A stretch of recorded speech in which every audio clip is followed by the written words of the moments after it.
Ashidelek and welcome everyone. Welcome Geshe-la to Laksam. I'm really happy to see so many familiar faces.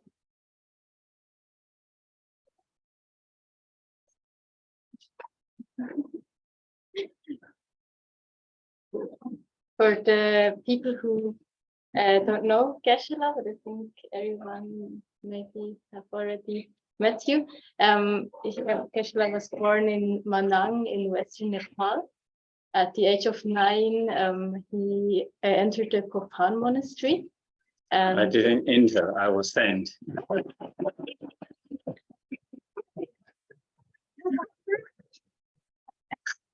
At least he stayed there a long time and then went to Sherab to do the Geshe studies. And after that also he was at the Tantric College, and since then he served the FPMT in many different positions. He was also education director of Kompan for some time, and now he's a resident teacher at Geshe Langri Tangpa in Santa Fe in New Mexico. And we are very happy that he's also traveling and teaching for us. So today he will teach the 8 verses of mind transformation. I'm very happy because you have taught them before, I think about 5-6 years for us. And it really, then I was a beginner in Buddhism, and really it showed me like when I as a Buddhist can put these verses into practice, then this is really what I want to do. And so I hope it can also inspire all of you tonight. And some words to Laksam. Geshe-la is a very important person for Laksam because he was with us at the first teaching, even before we had the name Laksam. So we are very happy that you came again and again, also on Zoom, and now again here. We are affiliated with the FPMT, which was founded by Lama Geshe and Lama Zopa Rinpoche. And we are with the foundation of the preservation of the Mahayana tradition. And we rely on donations, so only through financial donations and all the voluntary work many people do, we can survive. So I would like to invite your generosity. We can donate outside in a box, or we can also donate on Twint or PayPal. And so before we start the teaching, we would like to offer a mandala.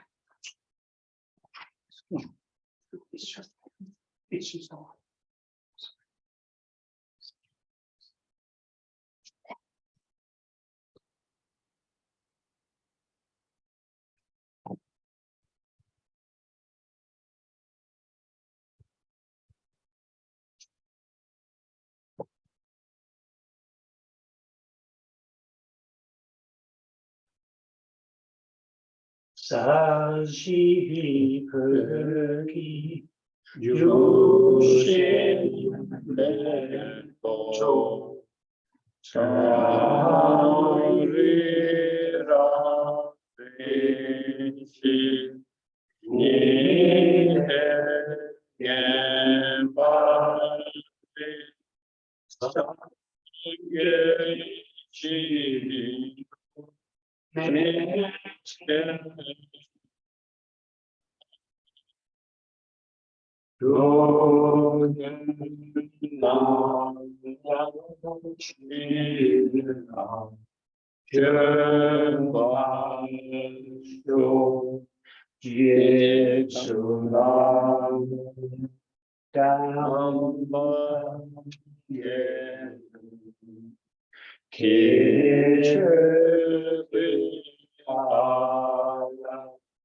and sensuous thinking, Jesus Dante, Luce Zemala, So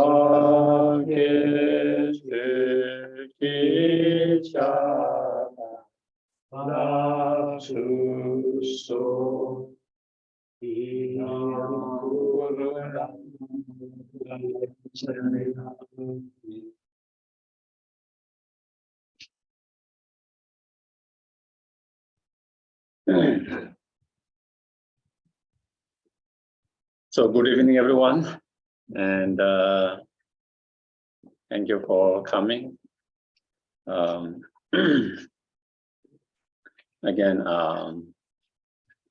it is nice to be back after, I think, 4 years, 4 or 5 years, I think 4 years. And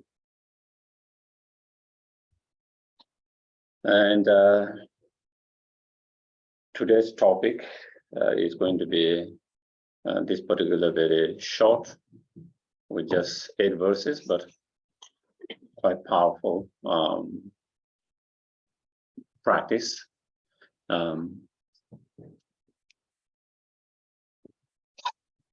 Not so easy to practice everything as it says, but even if we can advise, able to practice even just a bit of that, I think that can make a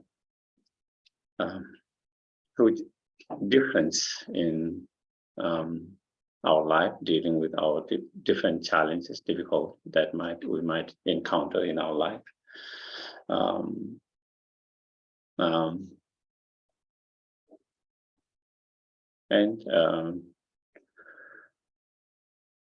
To help us to develop our more inner goodness, altruistic, loving kindness, compassion, bodhicitta mind,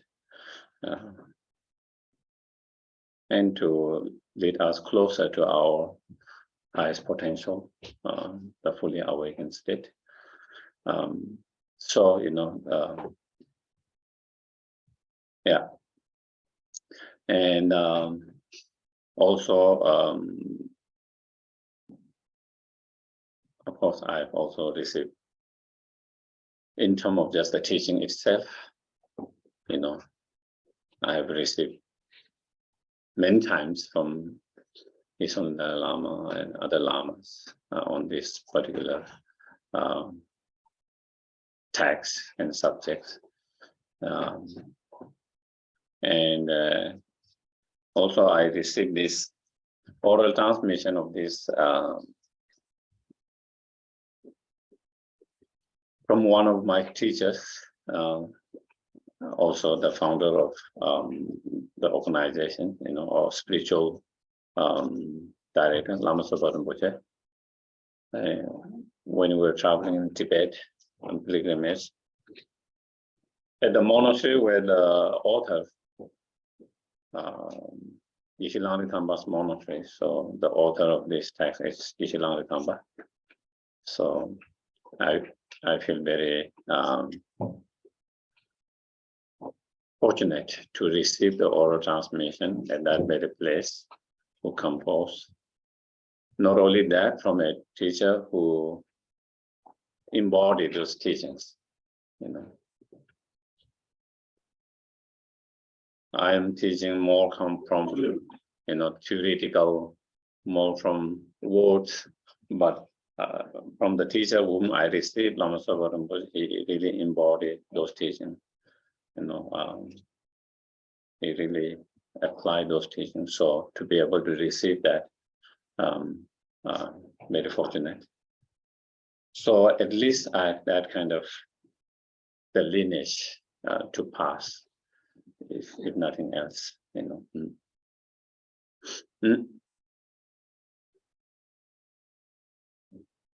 So we try to generate a good intention, motivation for being here before we start. So we take a few moments to quiet and calm our mind by watching our breath mindfully.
Then we can try to generate good intention by thinking, by us here coming together, giving our precious time, energy, to listen and to engage in discussion, and reflect, contemplate on those verses and meanings. May it be cause and condition to help us to remind those important practices.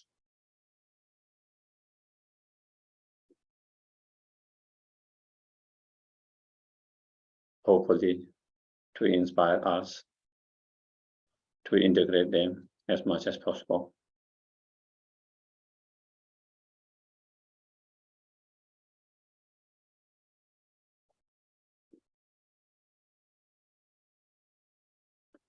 And may it be cause and condition by integrating them, we can reduce our selfish attitude, self-grasping, ignorance, and all the other disturbing negative emotion that arises because of that selfish attitude and self-grasping ignorance.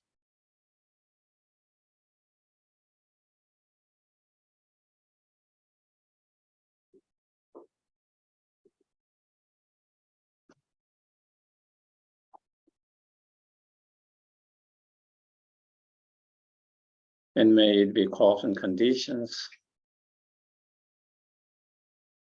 to cultivate and fully develop all the positive state of mind, all the spiritual positive realizations.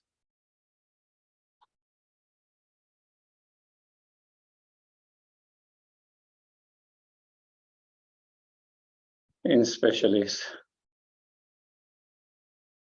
true love, compassion, bodhicitta mind, and wisdom,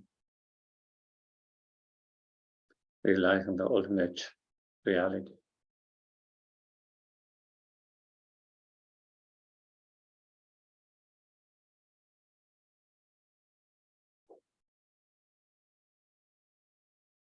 And having cultivated those spiritual realizations, experiences, may we be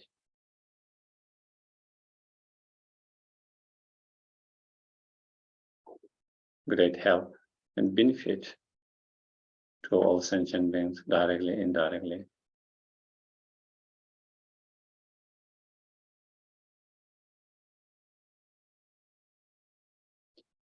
Through one of our three doors, body, speech, and mind.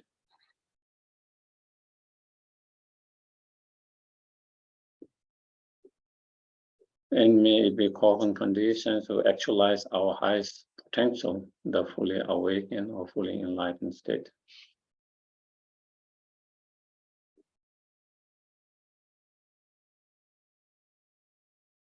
So we can be not only benefit to others, but greatest benefit.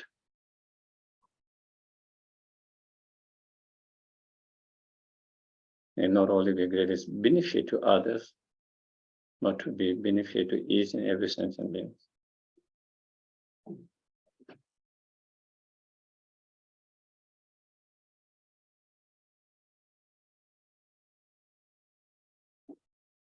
So we do that motivational revision bodhicitta prayer.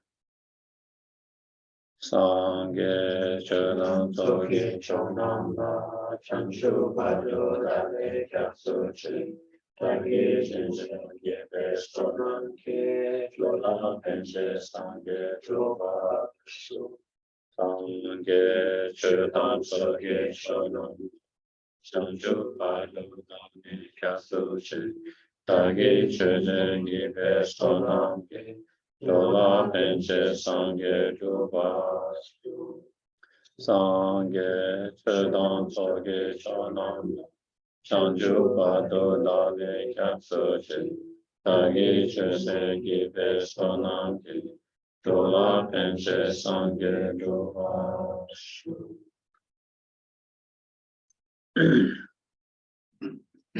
So,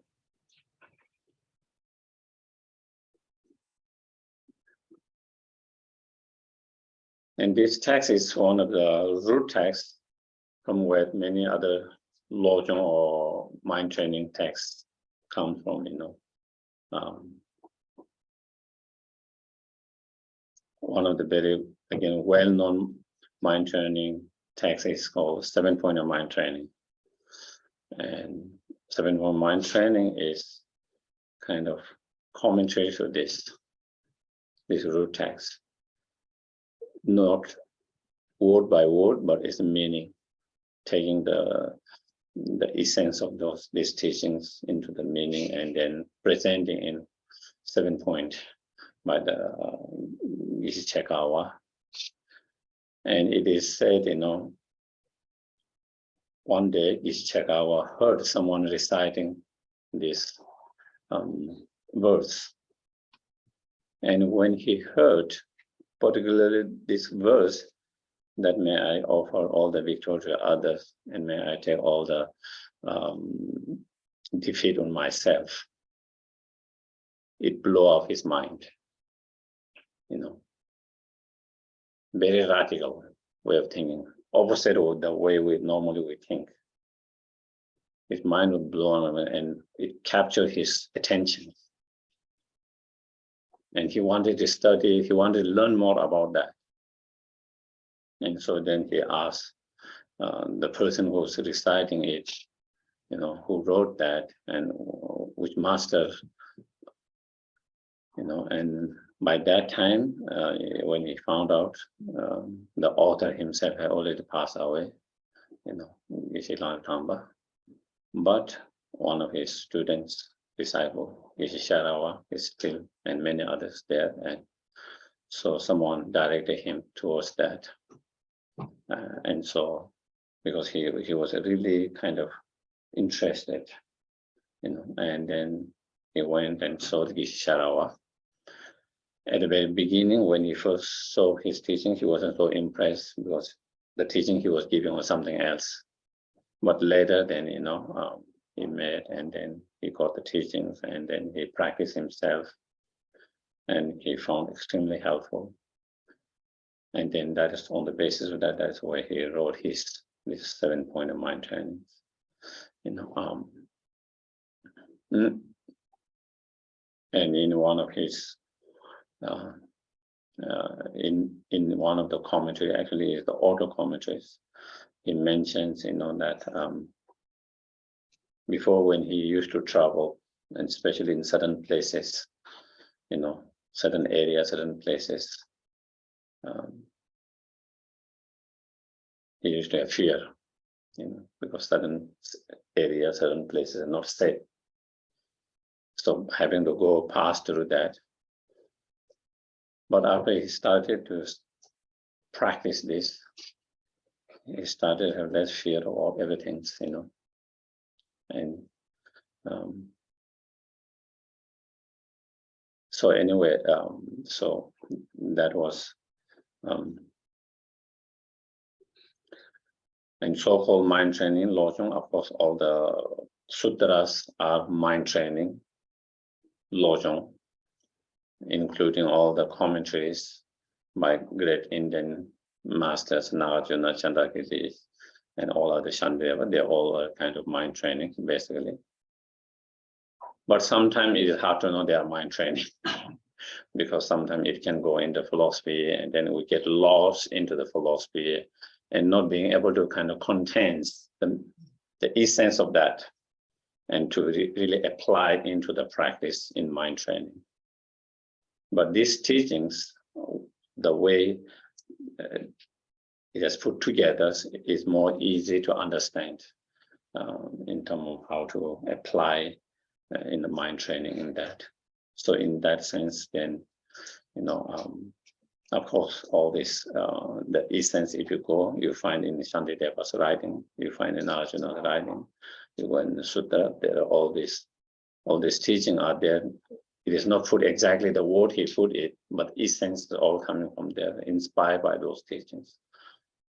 But the way the author put in the word is different here. He put in his own way. That makes quite easy to understand, easy to practice, not easy to practice, but easy to understand sometimes. And so, okay, so then, you know, in most commentaries, it explained the first 7 verses is related with the method, and the last one is related with the wisdom. Okay, so method is, cultivating the altruistic intention, bodhicitta mind, that arises from true love and compassion. So cultivating love, compassion, and bodhicitta mind, and increasing, improving that. Because if we condense or summarize all the Buddha's teaching, then they can be summarized into teaching that are related with the practice of method, and other teachings that are related with the practice of wisdom. And the wisdom and the method going together, the needs of going together. Just like one of the Indian master Chandrakirti says, it's like the 2 wings of the bird to fly. You need the bird. If there is one wing is missing, then you cannot fly. The bird cannot fly. Similarly, we need the both wisdom method and our spiritual path on the journey to our spiritual goal. So such short, but it contains both wisdom and the method.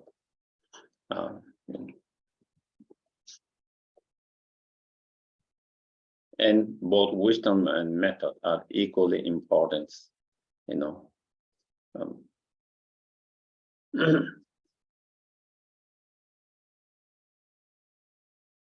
Then in terms of the method side, the 7 verses, the first 6 are, how to improve those practice of method, or practice that is related with the method, and also dealing with our different challenges in our life with different situations, difficult situations. And the last of that verse, the 7th one, is the kind of summary of the previous 6. So then it's 7, and then the last one is based on the wisdom. Okay. So then the way we are going to do is, we will have an hour or something of talk, and then we will have a short, maybe 10 minutes break, and then again we'll continue, and there will be some time for question and answer. But if something comes in your mind, immediately, if you feel like you need to raise it, raise your hand. And normally, I like to keep kind of at the end, so that it's less kind of interruptions. But sometimes for some people, if they don't rest immediately, they forget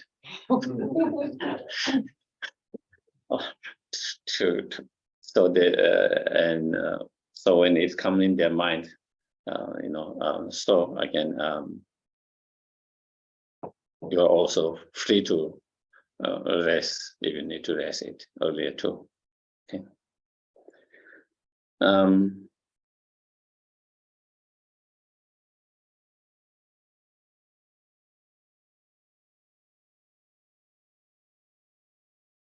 Yeah.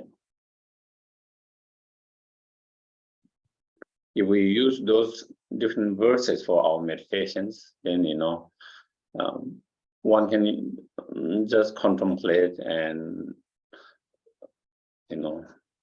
each of the verses and meditate on that by itself.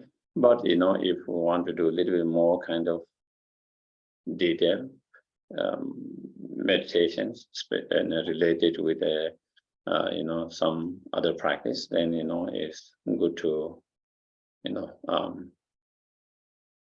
visualize the Buddha of compassion, Avalokiteshvara, in whatever form you feel more comfortable and you think that's inseparable from your root gurus, and then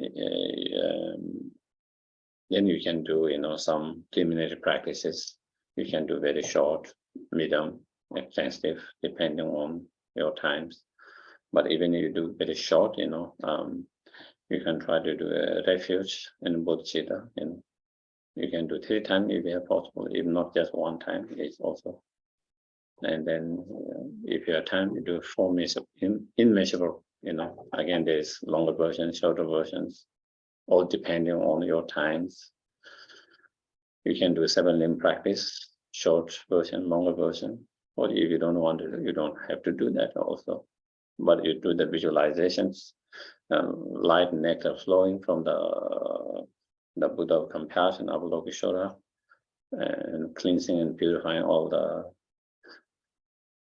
negative karma, delusion, obscuration, and especially obscurations that's related with particular verse that we are trying to practice, And then you visualize receiving blessings of enlightened body, speech, and mind, and all that spiritual realization, and especially particular realization that we are trying to cultivate in relation to whatever verse that we are doing. And you can do that, it might just take you 5 minutes, and then you do the actual meditation on this particular, whatever verse you choose to do, you could do, more extensive meditation on 1 verse, and then you just do the glance meditation on the rest of the verse, and you can do that just 1 verse for maybe 1 week, or maybe even 2 weeks. And then you do the glance meditation on the rest of them quickly. And then after 2 weeks or 1 week, then you do more extensive meditation, 2nd verse. And then others, you can do just glance meditation quickly, and you can move that. Or in some cases, maybe you are dealing with a certain time, we are dealing with certain emotions, certain feelings because of certain situations. And you find one particular verses that is related with that, and you can focus on that for again. And it is good to actually give enough time, whatever you do, 1 verses or whatever meditation, not changing the practice every day, because we really need to give time to really feel it, Just by doing 1 time, you will not feel it. It takes time to your mind to kind of settle, get used to the practice and familiar with the practice. And then, you started to really feel the essence of that practice. And when you really started to feel that, then you can see small transformation in your heart, Otherwise, it just comes intellectually, and it's like you just go through the formality, oh, this outline, this, and you're done it, without really kind of feeling it, and without really, and then not having really transformative, really not touching your heart and transforming your heart. So really to feel that whatever meditation, you need to give enough time to do that. So that is just one suggestion, how it can be done.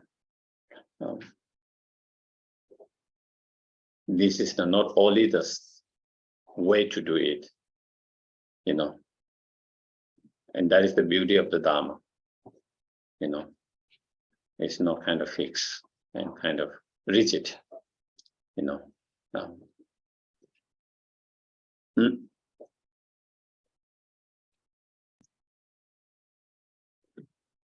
So that is what we try to do. And then now going to the verse itself, the first verse.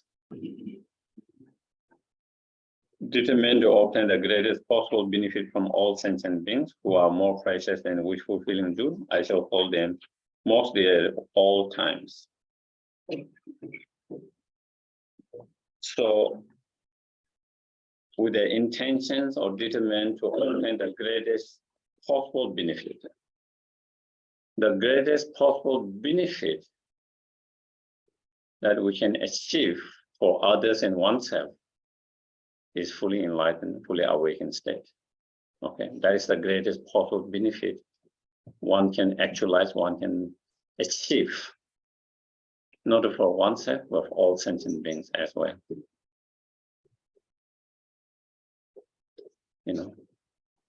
And where does that fully awakened, fully enlightened state come from? It relies on sentient beings. It comes through sentient beings. Without sentient beings, there's no object of true love and compassion. Without object of true love and compassion, our compassions cannot grow. Without the compassion, there's no way we can cultivate bodhicitta mind. Without bodhicitta, we cannot achieve fully enlightenment. Also, in order to achieve fully enlightenment, also we need to practice other methods, such as the practice of generosity, the practice of moral discipline, the practice of patience, and many others. And in order to engage in those practices, we need the objects to practice. Without other sentient beings, we cannot practice generosity. Without other sentient beings, it's hard to practice patience. Without other sentient beings, we cannot practice moral discipline. And without those practices, we cannot improve and develop our inner realization. Without that, we cannot achieve enlightenment. So therefore, all these spiritual realizations come through the sentient beings. The enlightenment comes through the sentient beings. So that is why it says greatest possible benefit from all sentient beings, because that greatest benefit that we can achieve is coming from all sentient beings. Okay. And therefore, those sentient beings are more precious and wish-fulfilling jewels. That's therefore, the sentient beings become more precious than wish-fulfilling jewels.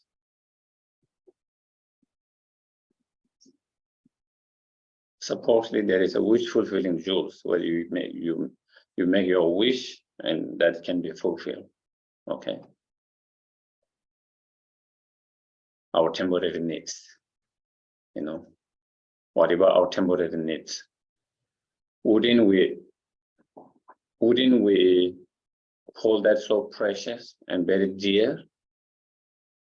We would hold that object, that jewel, so precious and so dear to our heart, because it can fulfill our temporary needs, all the needs. If that's the case, so here is saying, by relying on sentient beings, you can fulfill not only temporary needs, but ultimate needs of yourself and all sentient beings. From that perspective, then sentient beings become more precious than wish fulfilling.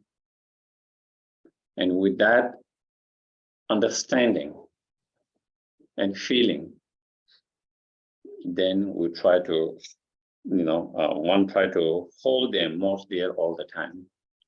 Holding all sentient beings in your heart all the time, very precious, very dear, very close. At the moment, it's hard for us to see why others are precious, why others are dear, other sentient beings.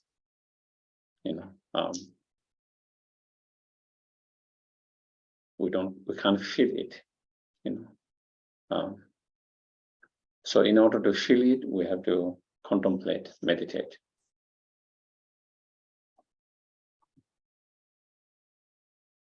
And once we feel through that meditation, contemplations, if we can feel such preciousness of each and every sentient being, such a dear and close of each and some sentient beings, then it will be so easy for us to cultivate love and compassion. If you feel anyone very dear to you, very precious to you, you wouldn't have much difficulty feeling love and compassion for them. When we don't feel close, dear, precious, then it becomes much more harder for us to feel love and compassion and treat others compassionately.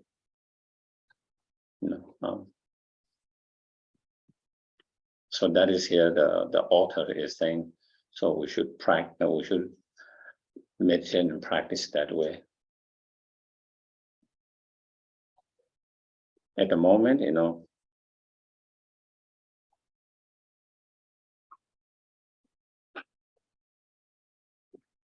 we tend to put others, especially someone you dislike,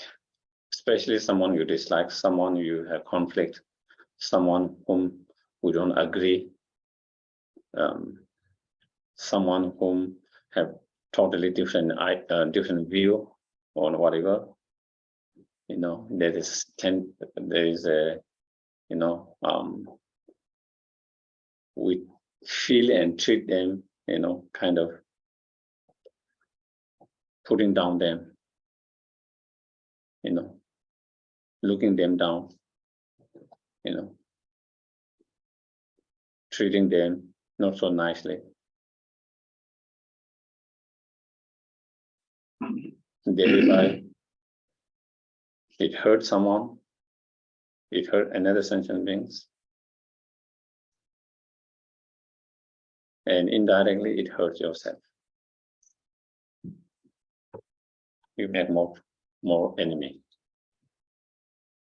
You create someone who's, who dislike you because of our actions. So you create more people who dislike you, more people who criticize you, more people who will not, be nice to you, more people, more potential to receive harm to yourself. And so, and which we don't like. We don't want someone to criticize us. We don't like someone to dislike us. But you create that condition yourself for that kind of attitude and that kind of actions. So therefore, it hurts others, it hurts yourself. It harms others, it harms yourself. And not to talk about karmic point of view, there is another totally different areas. You create karma, and to receive in the future. But even immediately, even in this life, even immediately, we hurt others and we hurt ourselves. And so therefore, if we don't have to have that kind of attitude, and if we don't have to treat others with that kind of attitude, it's the best for yourself, best for others. And so therefore, that is here the author is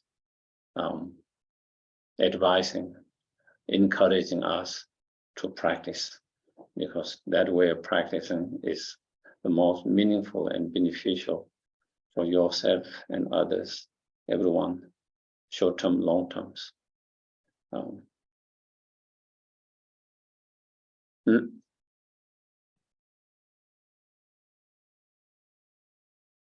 So,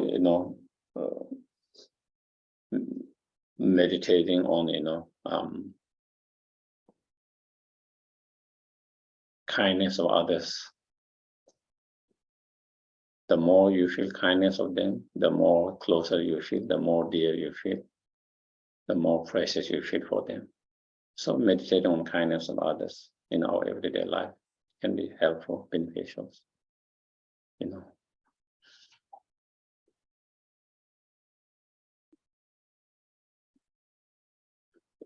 Even if we look from many lifetime point of view, then of course everyone has been our most kind, caring parent, mothers, many, many times in all different forms of life, sacrifice their happiness for us. Sometimes they give their own life for us, willing to create so many negative karma for us, willing to fight with others for protect ourselves as a human, as animals,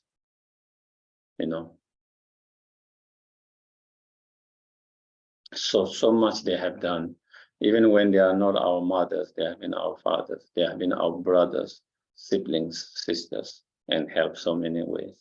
Even when they are not our sibling and parent, in many other lifetimes, they have been our, grandparents. Even when they are not their grandparents, they have been our others, aunties, and friends. Even when they are not that, they have been our teachers and guidance and mentors. Even when they are not that in certain lifetimes, they have been, even a stranger who's caring and looking after us. So many ways they have helped us. It's just that we don't remember. But even supposedly that we just forget about that, maybe it's possible, maybe not. I'm not sure, Just taking this lifetime. Just taking lifetime. The food, the drink that I am having to sustain myself and to enjoy it, it all comes through others, because I don't grow any of those myself. I don't grow any of the food that I eat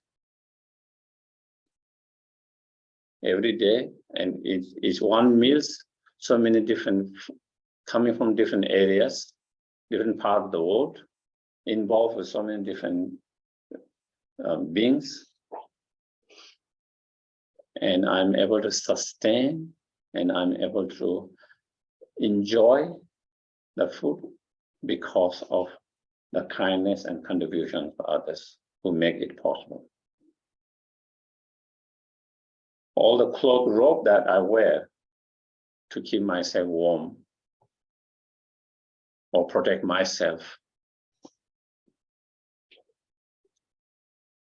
coming from others, because I don't create, I don't make myself.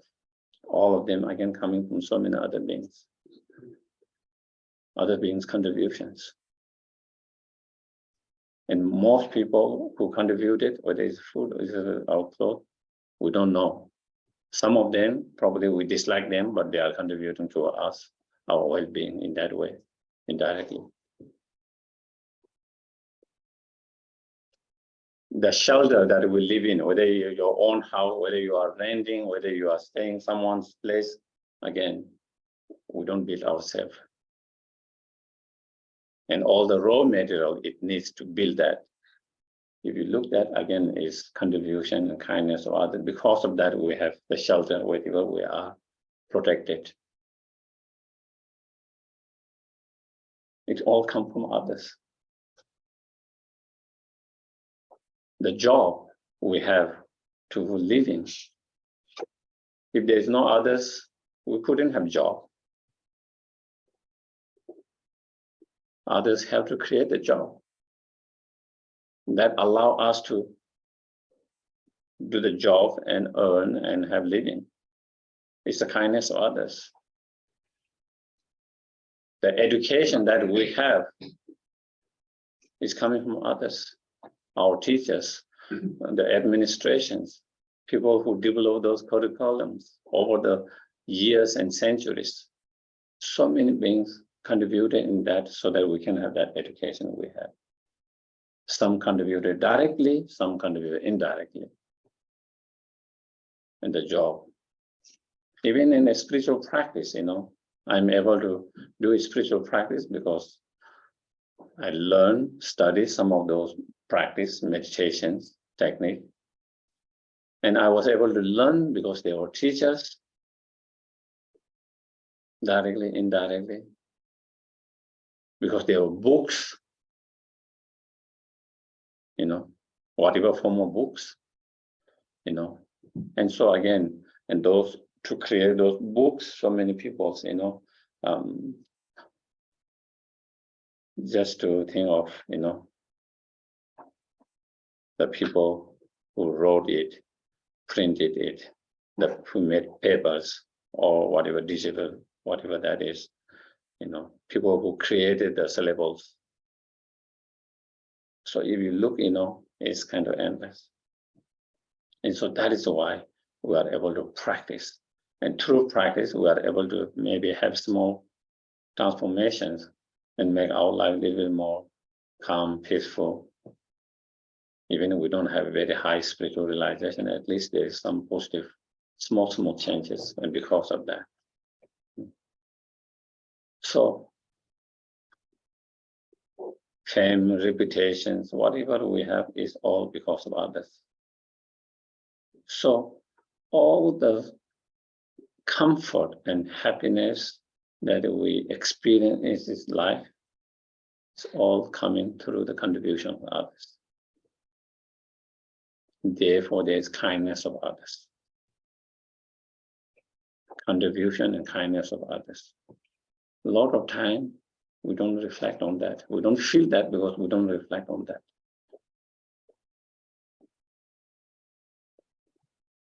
And then, from Buddhist point of view, if you talk about the happiness of future life, higher rebirth and happiness of future life, then practice of moral discipline, the practice of generosity, all depend on others.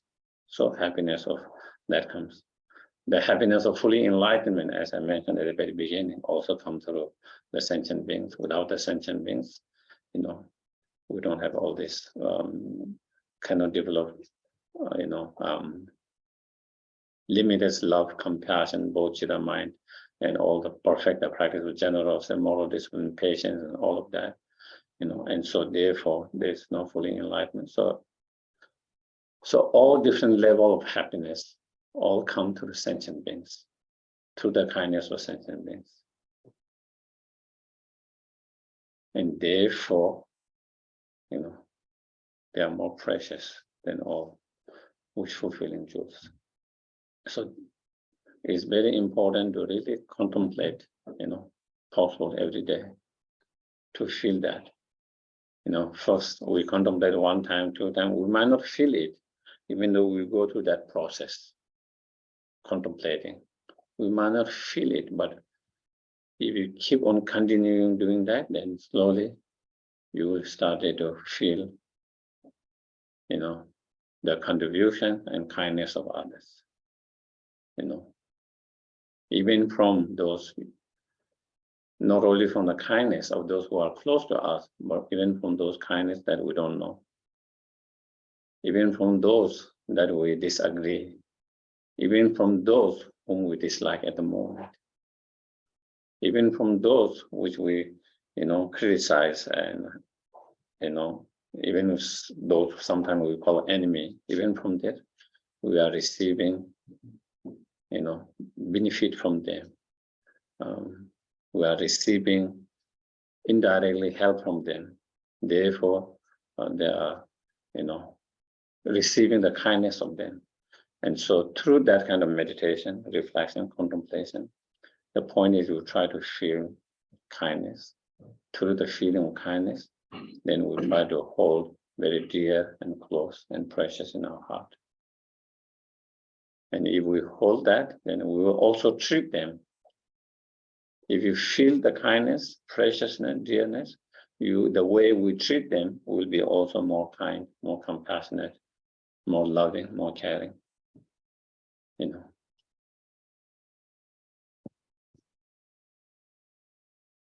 that helps to bring more happiness in others and more happiness in our life and also our spiritual growth. So that is the meaning of the first verse. Okay.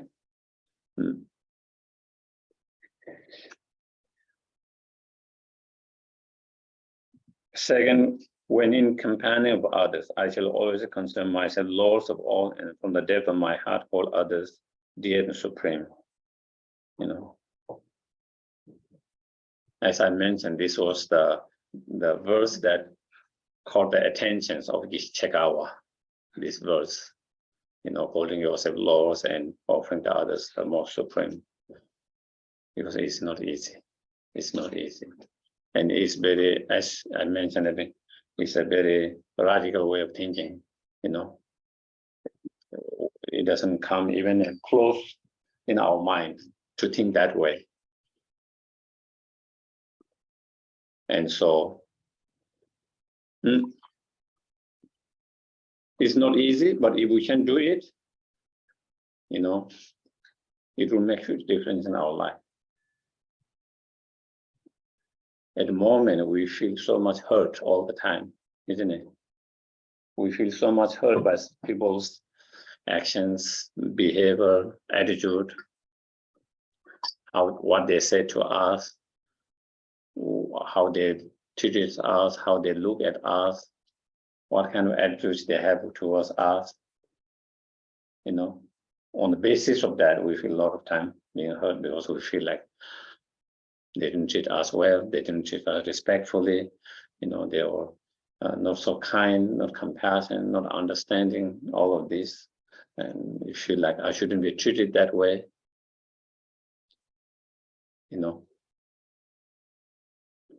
But if we can really train our mind and to hold laws of everyone and offer hold others more supreme, you will feel less hurt when they don't treat you so well.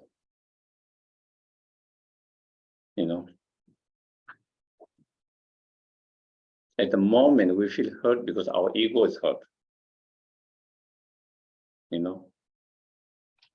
Our ego wants me to treat always like a king in a way. We might not say it, but our ego wants everyone to treat me like a king, queen, And when they treat you like not a king and queen, but like a servant, then you feel like, hurt. I'm not servant, I'm a king, queen. I should be treated like a king and queen, but you are treating me like a servant. Our ego gets hurt. When our ego gets hurt, then that is when we start to feel negative about others. You start to feel another person negative about that person the moment you feel hurt by that person's whatever actions, reactions, attitudes. You don't feel so much negative about that person. You don't have this negative thoughts if you don't feel hurt by their behavior, action, attitude.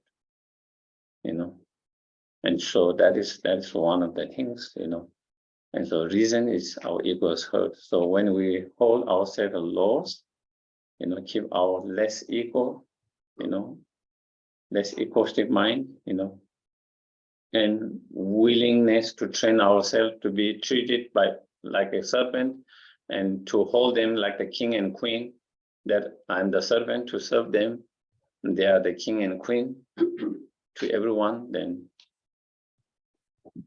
you will not feel so hurt because they didn't treat you like king and queen, instead treat you like servant.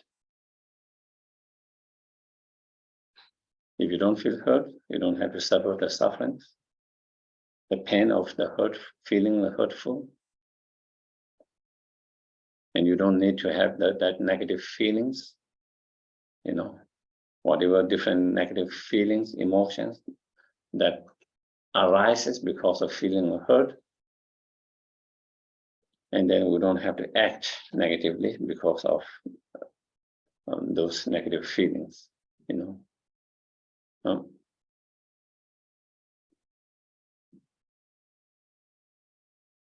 Therefore, as it is said here, some of the Kadampa masters says, they says, they try to train their mind and practice to see there is no one below than them, everyone's above them. Anything that's below them is the water.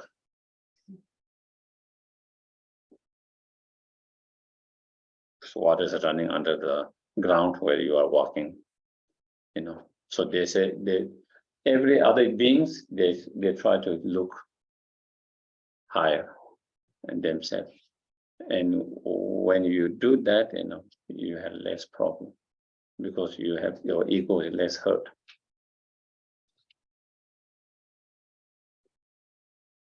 Then you have less problem with others. And again,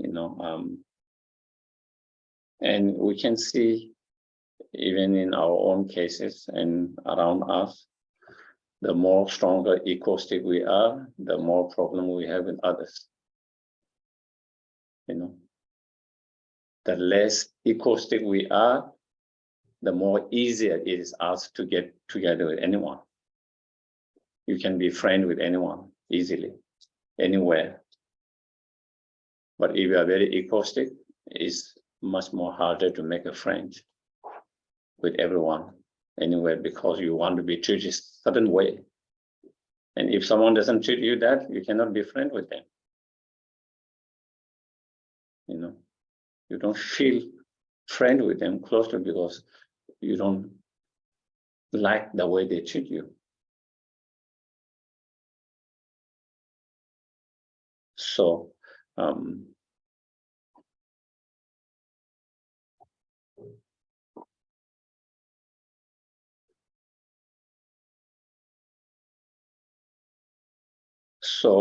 so if you can train that way, then it will be less problem to others, less problem others coming from your side. You create less problem to others, less suffering to others, and also you create less problem and suffering to yourself. And again, that is how both set of us practice and path is how to create less suffering and pain and harm to others and oneself. Is all. And how to be more helpful and beneficial to others and oneself, everyone, all sentient beings.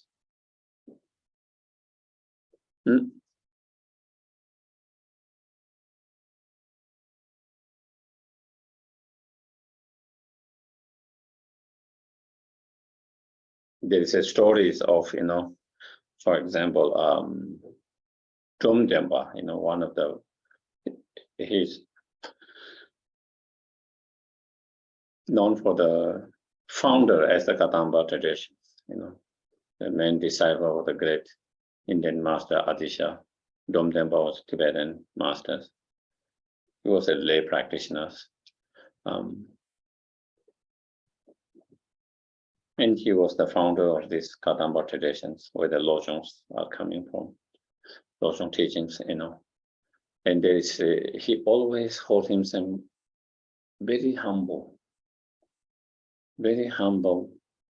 practice humility, hold himself lords of all, even though he is, kind of very highly realized beings, and where he has so many great learners, other teachers who are disciples of him, very respected, but he always, there's a story, one time he was walking towards somewhere, on the way he met someone, and the guy looked at him, he seemed like just a normal, nothing special, just like, because he was just like normal, And then the other guy was carrying some things, and he asked him if he can help him to carry something. And he said, yes, of course. And then he even asked him to carry his shoes. And without any hesitation, yes, he carried it, and they were going through that. And then when they reached one village, there's all village people online when you are welcoming some high official, where everyone's sitting in the street with. So everyone, and then the guy said, who are they waiting for? They must be waiting for some high lama or someone, because everyone's. And then he said, they are doing for me. And the guy got very embarrassed and shame, He realized that he was such a high lama and such a very highly respected teacher, where village was welcoming him for a certain teaching or ceremony there. And he made him to carry all, and he just disappeared because of his embarrassment. The story of that, such is that he never show, he keep very humble and hold him. For others, like me, you will say, how dare you ask me to do that? How dare you ask me to do that? Do you know who I am? That is how we feel, You feel that person being disrespectful you. Do you get it? I'm not someone who is carrying your bag and carrying your shoes, By asking me to do that, you are being disrespectful to me. You are looking down on me. That is how we might feel and we might say. And that is our different attitude, And such is when someone really practice. Pretending to practice would be different, okay? Sometimes we pretend to do that. Okay? We are hurt, but we pretend we are not hurt. We are impatient, but we pretend we are impatient. We are patient. That is one thing, because you show something else, but inside, you are hurt inside, you are frustrated inside, you are very impatient. But we try not to show it. But in these cases, it's not that. From depth of your heart, you really practice that. If you really practice that, then it's totally different, feelings and different response, emotional response. There is another story of, a great teacher, Lama, Zabadu Rinpoche, who wrote one of very famous texts in Nyingma traditions, the word of my perfect teachers. And again, one great master, great lojong practitioners, there's a story of him again,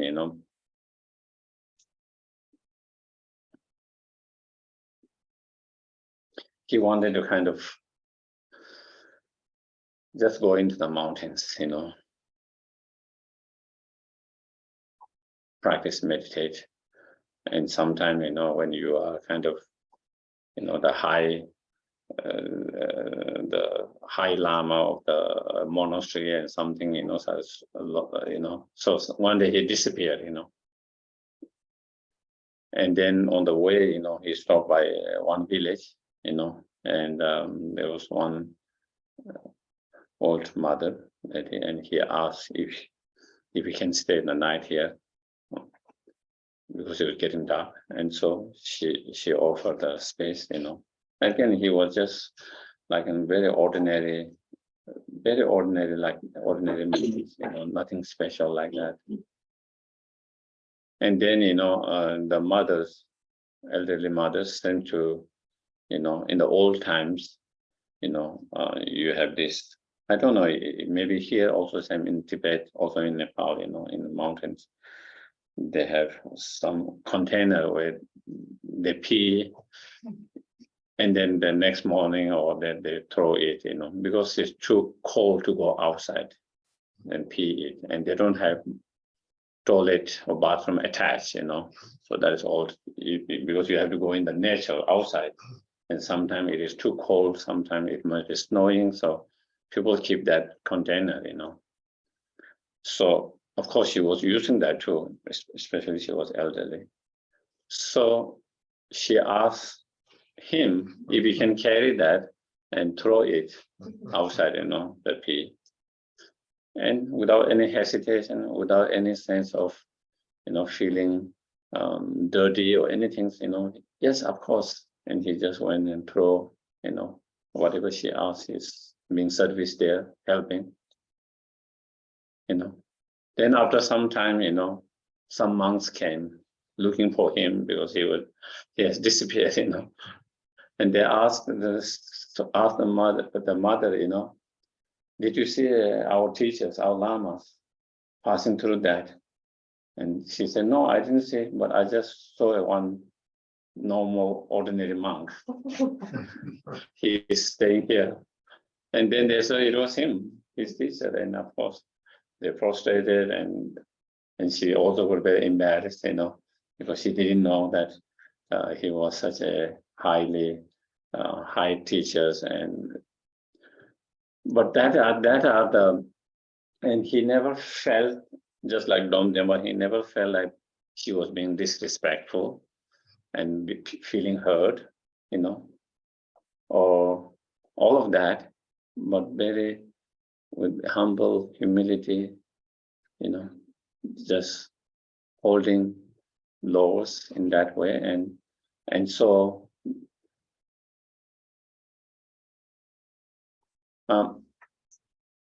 so those are the stories. There are so many stories of practitioners like that when they really integrate the practice. Those are who really integrate the practice in their life. So of course, for us, it might not be so easy to practice immediately, but we try to apply little by little as much as. Even we cannot see the other supreme ourselves laws, at least we start with seeing equal. Do we get it? That would be a good step. If we can see, others are equal like me, they are not less than me, but they are equal. Even that requires practice, because we tend to have this attitude, that person's ignorance because of their view. That person is so unspiritual, so uncompassionate, so rude, so mean. Having that attitude is almost looking down. We already look down. We might not say to that person, but in our mind, we already think that way, isn't it? We already think that person is very ignorant. In a way, it's a way of looking down. In a way, it's saying that I'm better than you. You are ignorant. I'm not ignorant. In a way, we are saying I'm spiritual. You are not spiritual. In our mind, it is saying I'm more compassionate. You are less compassionate. I'm more generous. You are less generous. There's a way of that kind of attitude. Sense of superiority. Sense of superiority than others on the basis of certain qualities, certain practice, certain areas.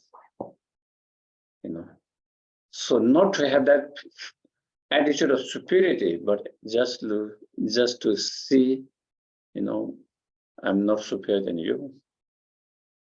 We might not agree. We might have different view. We might have different view on different area, but you have a right to have that view, and it's a right to that right views. And so sense of feeling of more equality than feeling of superiority yourself. For us, even just that practice is a good step. And then slowly, if we can actually even see if they are even more superior to yourself, that will be another step, even better, if we can practice that. Just like when we try to practice the bodhicitta, the whole bodhicitta cherishing others than oneself. But it is hard to begin with.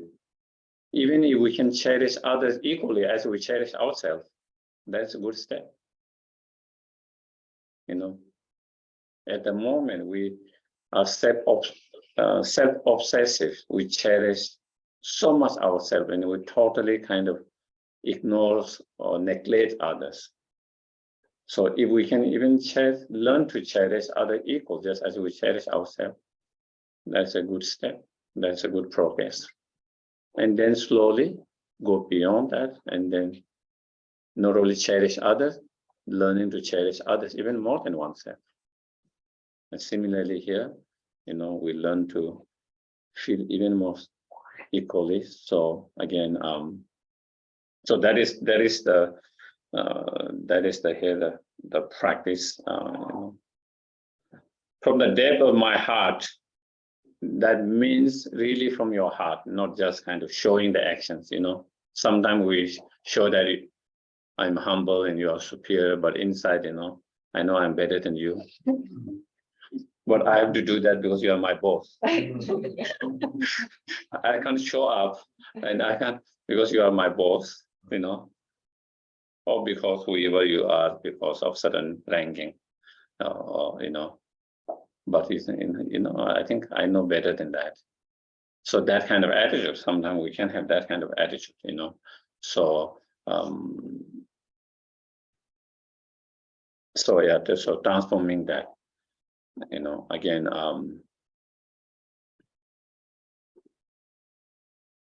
so if we see others supreme ourselves as more low, again, as I mentioned, we can stop many of those feeling of hurt and negative emotions. And also it is, it will be easy to have respect, easy to feel compassion, and all of that. So then it helps us to, in doing that, it kind of, if we can practice that, it reduces our selfish attitude, egoistic mind, because our egoistic mind want to see ourselves more superior than others, supreme and superior than others. That is how we want the egoistic mind want to see and be treated that way. And so when we practice yourself low and others as more supreme, then as I said, not just word from depth of your heart, then it really crush your egoistic mind, your ego. And less egoistic mind, the more easier to cultivate love and compassion. There's better space, more space, and better foundation to feel love and compassion, bodhicitta mind to others. Okay. So we will have a 10 minutes break. Yeah.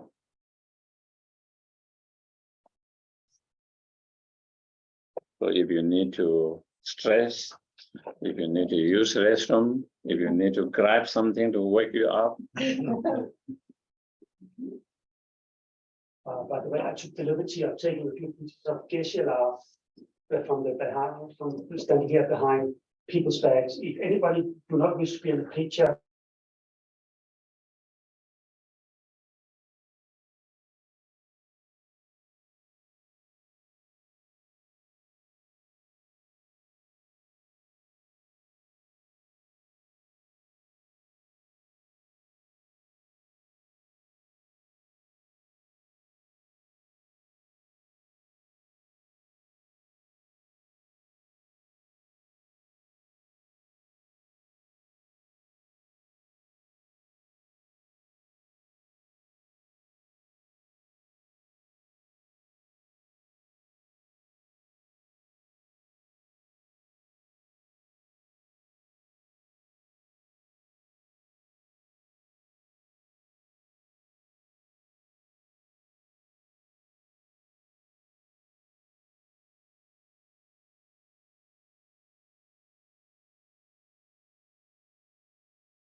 So then we go to verse number 3, where it says, vigilantly the moment delusion appear in my mind, endangering myself and others, I shall confront and avert it without delay.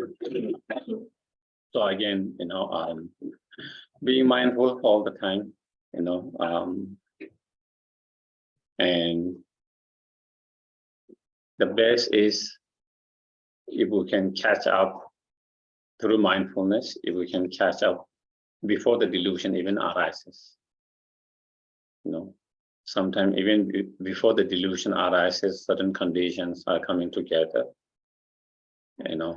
and if you don't take care of that, then it will the delusion arises. So even before the fire starts, you see the spark of the fire and you just take over it, so there's no more fire. That will be the best, okay? Not to be able to be aware even at the beginning.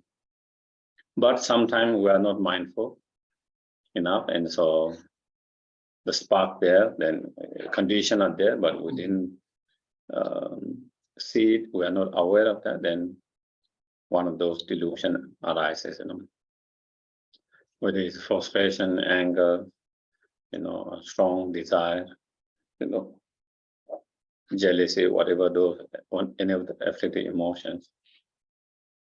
And the moment when you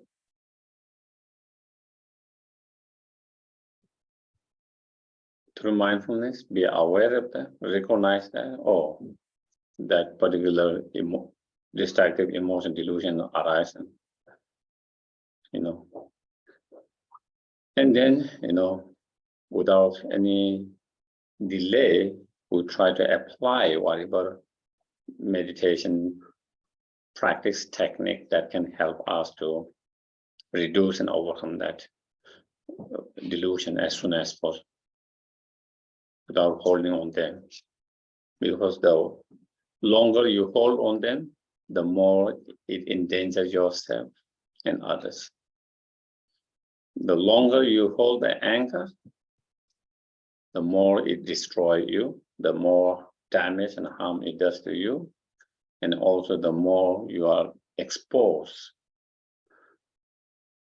to the condition to harm others.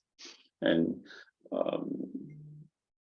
so therefore, moment you recognize whatever meditation practice that you might be, familiar with, whatever technique you find more effective with dealing with that, for certain practitioners, certain particular meditation might be more effective than another person's, there are many different analytical meditations. There are mindful meditations. In Tantric, there are certain visualizations, reciting mantras, so different practices. So whatever you find more helpful, beneficial to reduce, you apply that. Some people, they try to analytical meditation, and sometimes it doesn't work for them in that moment immediately.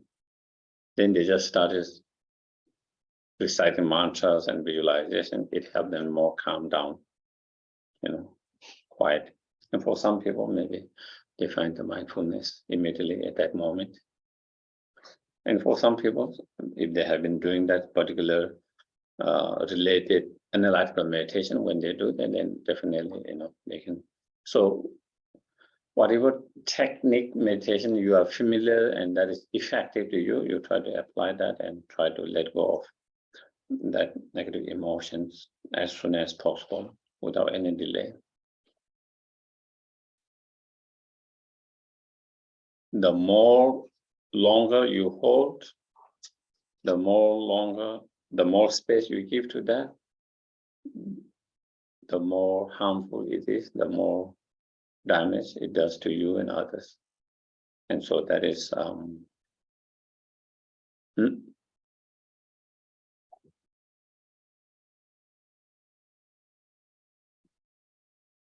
yeah.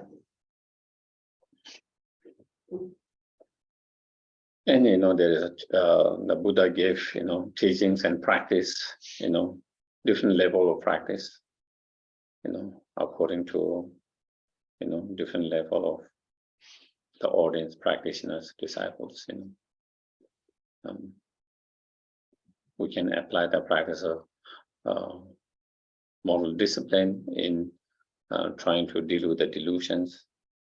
You can practice the practice of mindfulness, shamatha, dealing with that. We can use the wisdom, realizing the ultimate reality in dealing with the delusion. Again, those are 3 different levels of practice, all dealing with the delusions.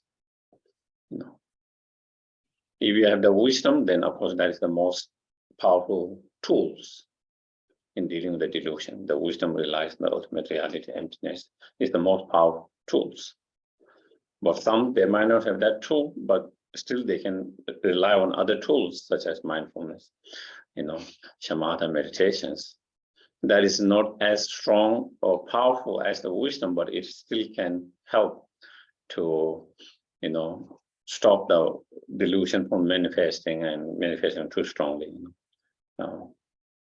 But even if you don't have that tool, still you can apply the practice of in relation to moral discipline. That means keeping distant from the objects that give rise to the delusions. If the object is not close, then you don't have the delusions. If the object is close, then we cannot stop. The delusion just arises. And so again, all those different practice, moral discipline, concentration, wisdom, they all are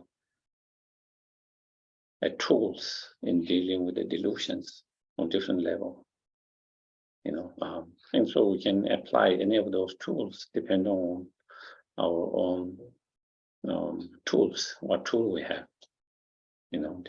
But basically the point is, best is not to allow the delusion to arise, and if it does arise, not to hold on them and trying to reduce and destroy it as soon as possible, to let it go as soon as possible. And then next one, 4.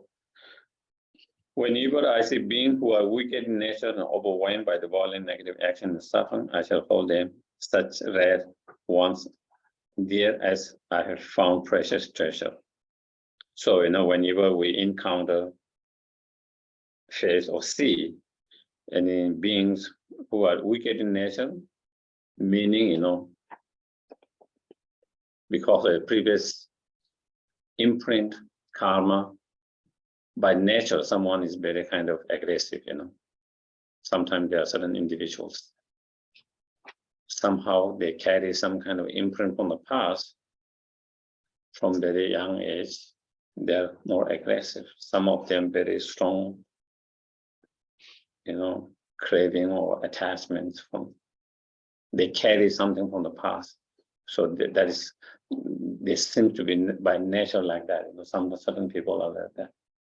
Certain people, they develop those later because of certain conditions, Some people seems to be carrying that already from the past, So, something like that, wicked nature, or, some of them overwhelmed by the violence, for whatever reasons,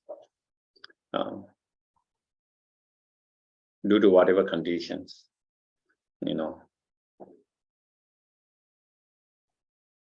being aggressive, violent, cruel, mean, hurting and harming, others and so forth, like that. Or, sometimes you see so much suffering. The suffering is so strong that sometimes we become almost overwhelmed, and we cannot deal with that pain and suffering. So we create boundaries, Do you get it? So we become kind of almost like emotionless person, because the suffering is so, you cannot deal with that, so then we create our own boundary of protections. Because, and then you become like emotionless persons, you can't feel anything. And sometimes we do that because we wanted to protect ourselves, and we don't know other way of protecting ourselves. We don't have the skill, tools to protect ourselves. And because the suffering is such a pain, we become too overwhelmed by that, and when we do that, again, we lose the compassion for that person, because we cannot feel their pain, suffering. And then, we cannot feel compassion for someone. So anyway, and when you see any of those kind of different nature in that way, or different that, then, when you see we get nature of violent, overwhelmed by violence, of course, we get upset and angry, When we see, when we hear, when we think about those people, we get upset and angry.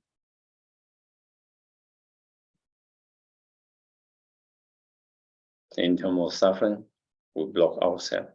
Either way, whether we get angry, upset, and block, we kind of, crush the seed of our love, compassion, and goodness. We all have this seed, we all have the ability to feel love, compassion. And it's like crushing that. We are not allowing the space for it to grow. Either through anger and, hatred, or by numbing ourselves, our emotion, like that kind of creating that wall, so you can see, even though in front of you, there are a lot of people suffering and you might be helpful and beneficial, but we don't feel that, their pain and suffering. We don't see their pain and suffering because, we have already created that kind of wall. And so therefore the goodness, love, compassion seed cannot grow, develop. So that becomes obstacles to the cultivations and development of our true love, compassion, bodhicitta mind, that method. So when we do that, then instead of feeling anger, hatred, or indifference, that's how we feel with that. Other case, indifference, no feeling at all. I shall hold such rare one as dear. Instead, we should train our mind to see them as a dear and precious. As if I had found a precious treasure. If you find a precious treasure, whatever that is, gold, diamond, whatever, then, you will be so happy. You will hold it so precious. You will hold it so dear. In the same way, we try to hold that. At the moment, it's easy for us to hold dear and precious those who are close to us. Loving, caring, kind, compassion to us. We don't have to put so much effort. It's come quite easily. You don't even have to meditate, you know. But it's much more harder those who are more neutral to us, who are not close to us. And even it's much more harder to those whom we don't agree, we dislike, with whom we have conflict, you know. And so here the training is to feel love, compassion to all sentient beings. That is the whole training, to be able to feel, to expand the love and compassion to all sentient beings, you know, whether we agree, whether they agree with us or not agree with us, whether we have conflict or do not have conflict, whether they have been kind to us, not kind to us, whatever, you know, trying to feel that. And so that being case, then we have to train our mind to feel even for those, you know, and the way to feel it by seeing them dear and precious, like a treasure. From spiritual point of view, for a true practitioner, you know, if you are looking from spiritual point of view, you know, we need to really practice. Okay. Only way through practice we can develop, we can improve. To practice, we need the opportunity. You know, just like someone who is very talented in whatever field, to show their talent, they need the opportunity. If they don't get opportunity, they cannot show their talent. In any field, isn't it? That is why certain what do you call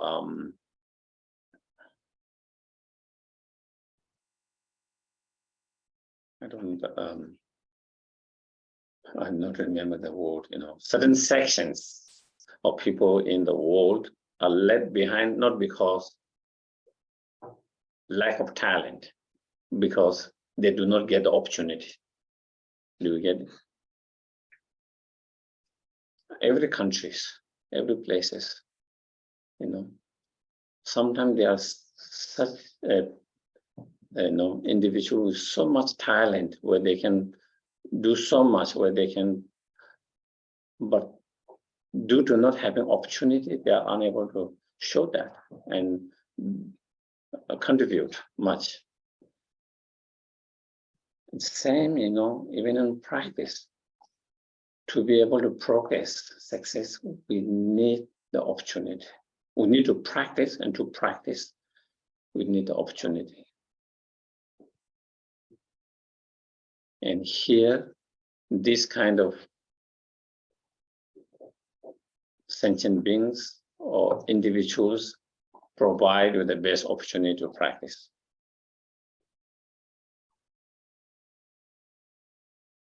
You know, as I already said, easy to feel love, compassion for those who are nice and kind and good, kind persons, nice persons. You don't have to work so hard to feel love and compassion for them, do you? No, you know, you don't have to meditate so hard. You don't have to work so hard to feel it comes.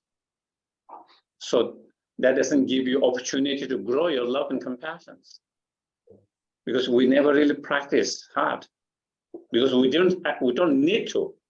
It just comes. You see your loved one, dear one, near one, in a pain, suffering, you just feel for them, and you just want to do something. You do something, whatever you will. You don't need to put effort. And that is why we cannot really grow love and compassion. To really grow true love and compassion, you have to practice. And for that, you need the opportunity. And to that, then that is the best opportunity is like that. You know? If you can feel love and compassion for even those who are unkind and mean, then, you know, it will be easy to feel love and compassion for everyone. Easy. That is the most difficult one. So from that point of view, you know, such individuals and such individuals' actions are the greatest opportunity for our spiritual growth, for our spiritual practice. From that point of view, it is very precious and like a treasure. From that point of view, it becomes very precious and treasure. And so that is how you try to change your perspective. By changing your perspective, by looking something positive in that way. If you can see that positive in that way, from that point of view, then there's no reason we don't get so as upset and as angry as we feel at the moment. And also, it becomes easy to see dear and precious, because that is very helpful to us from a spiritual point of view. And because of that, when we feel precious and dear, then it's easy to feel love and compassion instead of anger and hatred. So yeah. So that is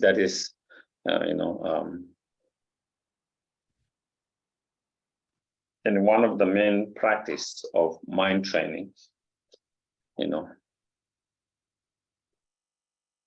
thought transformation teachings and practice is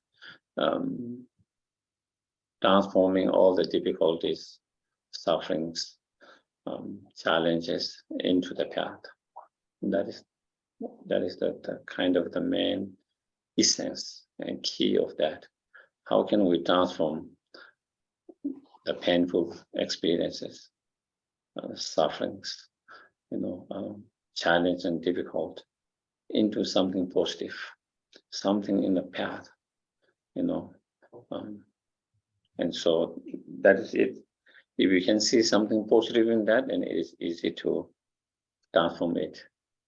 And so here, one way is by seeing in that way.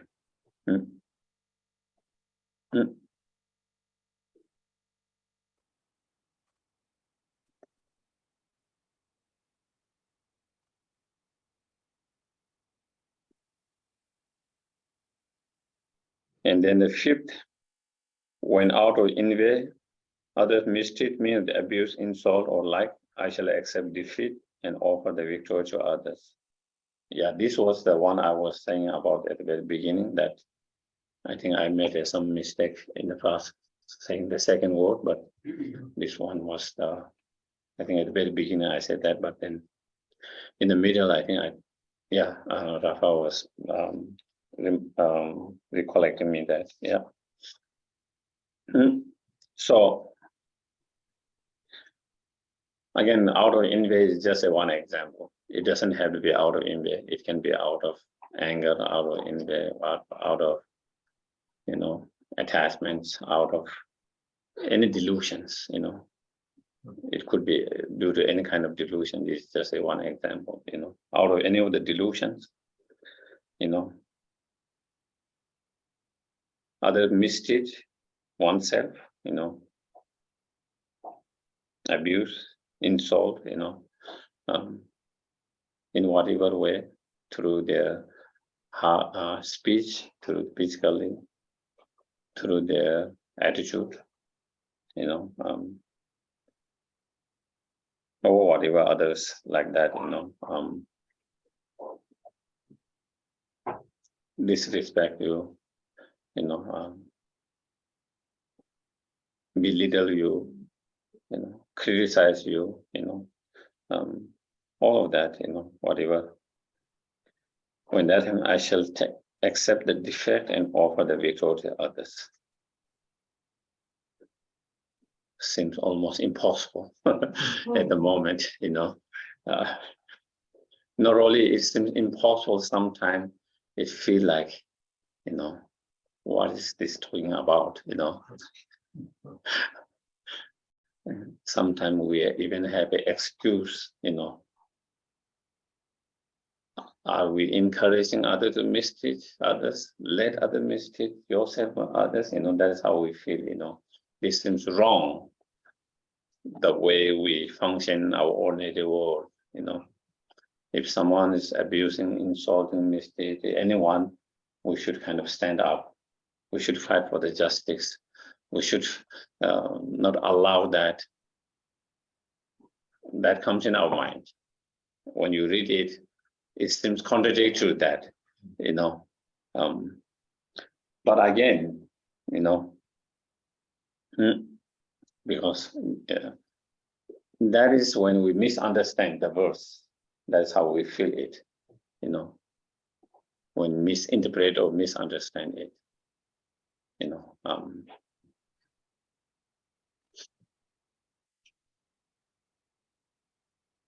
all these verses and mind training is something to do with our state of mind. It's not the action itself,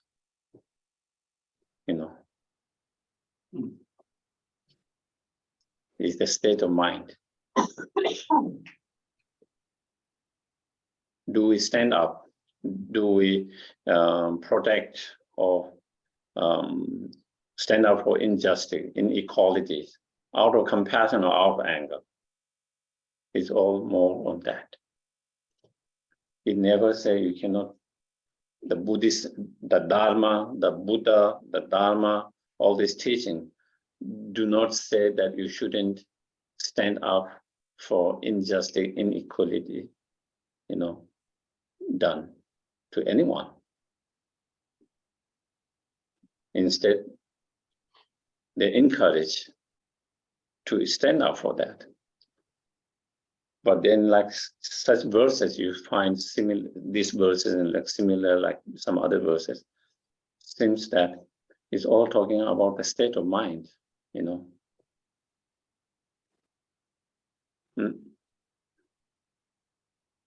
Not getting upset and angry, Not getting upset and angry.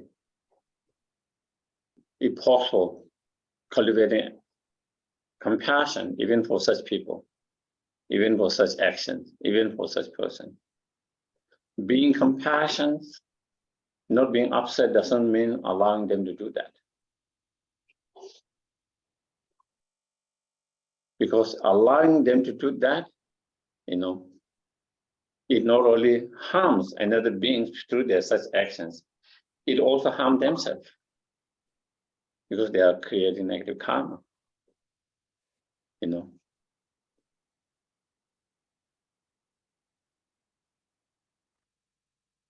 So, it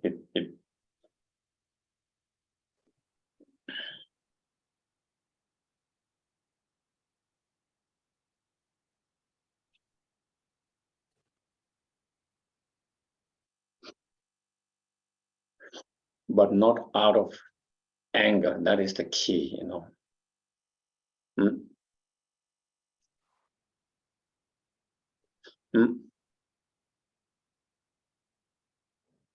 The problem with us, one of the problem is,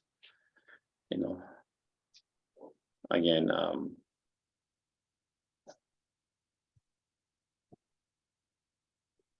sometimes our mind is such a,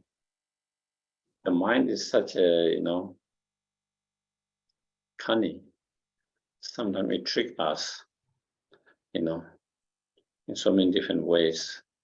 Sometimes even though we are doing out of selfish, it presents us we are doing out of compassion for others. Sometimes even when we are doing out of anger, it feels like I'm not angry, I'm not acting out of angry, I'm defending someone or yourself. I'm not angry. But actually, if we look really deeply, it's a lot of time it comes from anger. A lot of time it comes from anger. So it's transforming that internal energy of anger. And when we need to protect ourselves, defend ourselves or others, protect and defend others, but not out of anger. That is key. But if possible, out of compassion. Even we cannot have compassion, at least not have the hard feeling of anger and hatred and all of that. Because again, by doing that, it destroys your compassion. It crushes your compassion seed.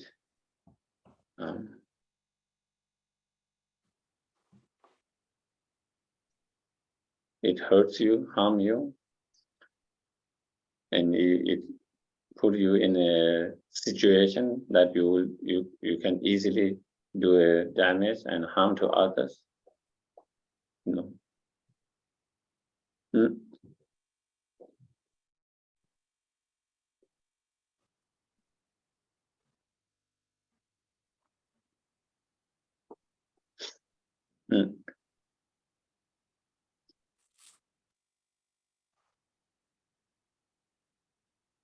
So that one way of taking these verses could be, like taking defeat on oneself and giving victory to others, is from looking from karmic point of view. If someone is being individually to us, ourselves, if someone is kind of being abusive, unkind, insulting, belittling, criticize, whatever that, from my point of view, if I can see, it's my karmic result, happening to that person in that way. That person is just a medium, just a medium that my karmic magnet pull that person and involve that person in such actions.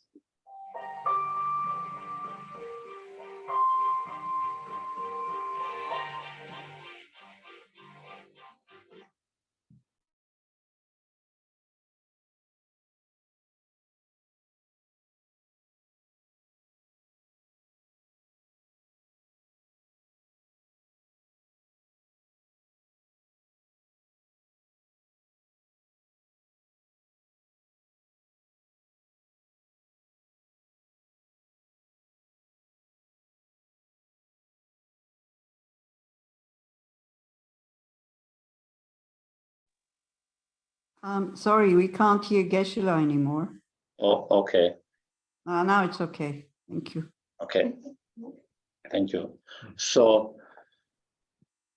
when you look from karmic point of view, that in that perspective, from that way, then you take the responsible for whatever you are experiencing, insult, abuse, criticism, belittling, whatever we are experiencing, seeing as a result of past karma. And there you take that responsibility. You don't blame that person for that, fully blame for that person for that. If you don't blame that person's, so in a way it's often a victory for that, because you are not blaming for your situations. And instead taking the responsibility yourself, in a way taking a defeat on yourself. So that can be another way of understanding these verses, in a way that we try to take the responsibility and not blame, fully for that actions. And by not doing that, then we don't get upset and angry. By not getting upset and angry, we protect ourselves, we protect that person, and we protect from creating more negative karma.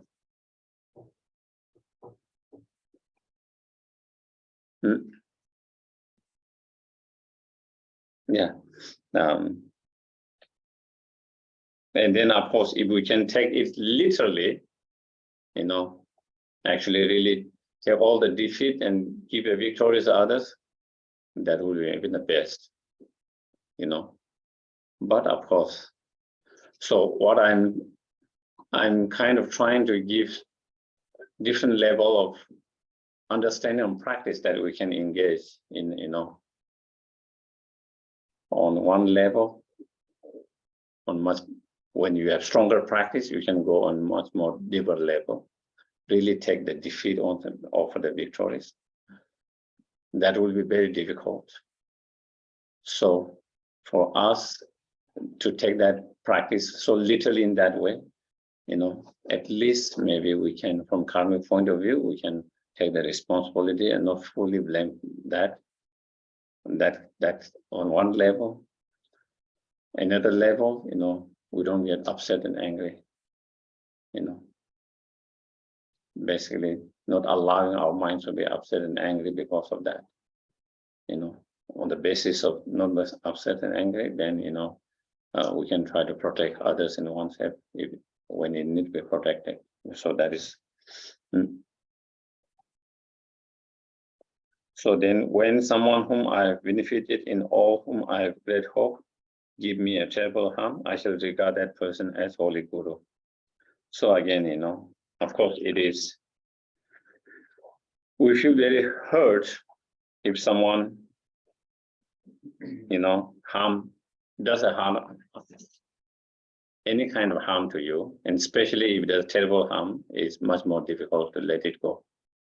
But then someone whom you have benefited and helped so much, and whom you have so much, high expectation, hope, when that person turns against you and bring a terrible harm, that is the most difficult to forgive. Do you get it? That will be the most difficult to forgive and let it go and not be upset and angry, isn't it? Mm-hmm. Someone, enemy, what do you expect? You expected them to somehow not like you, somehow they engage in some action that might be harmful. Even with someone stranger, maybe you don't expect them to be nice to you all the time.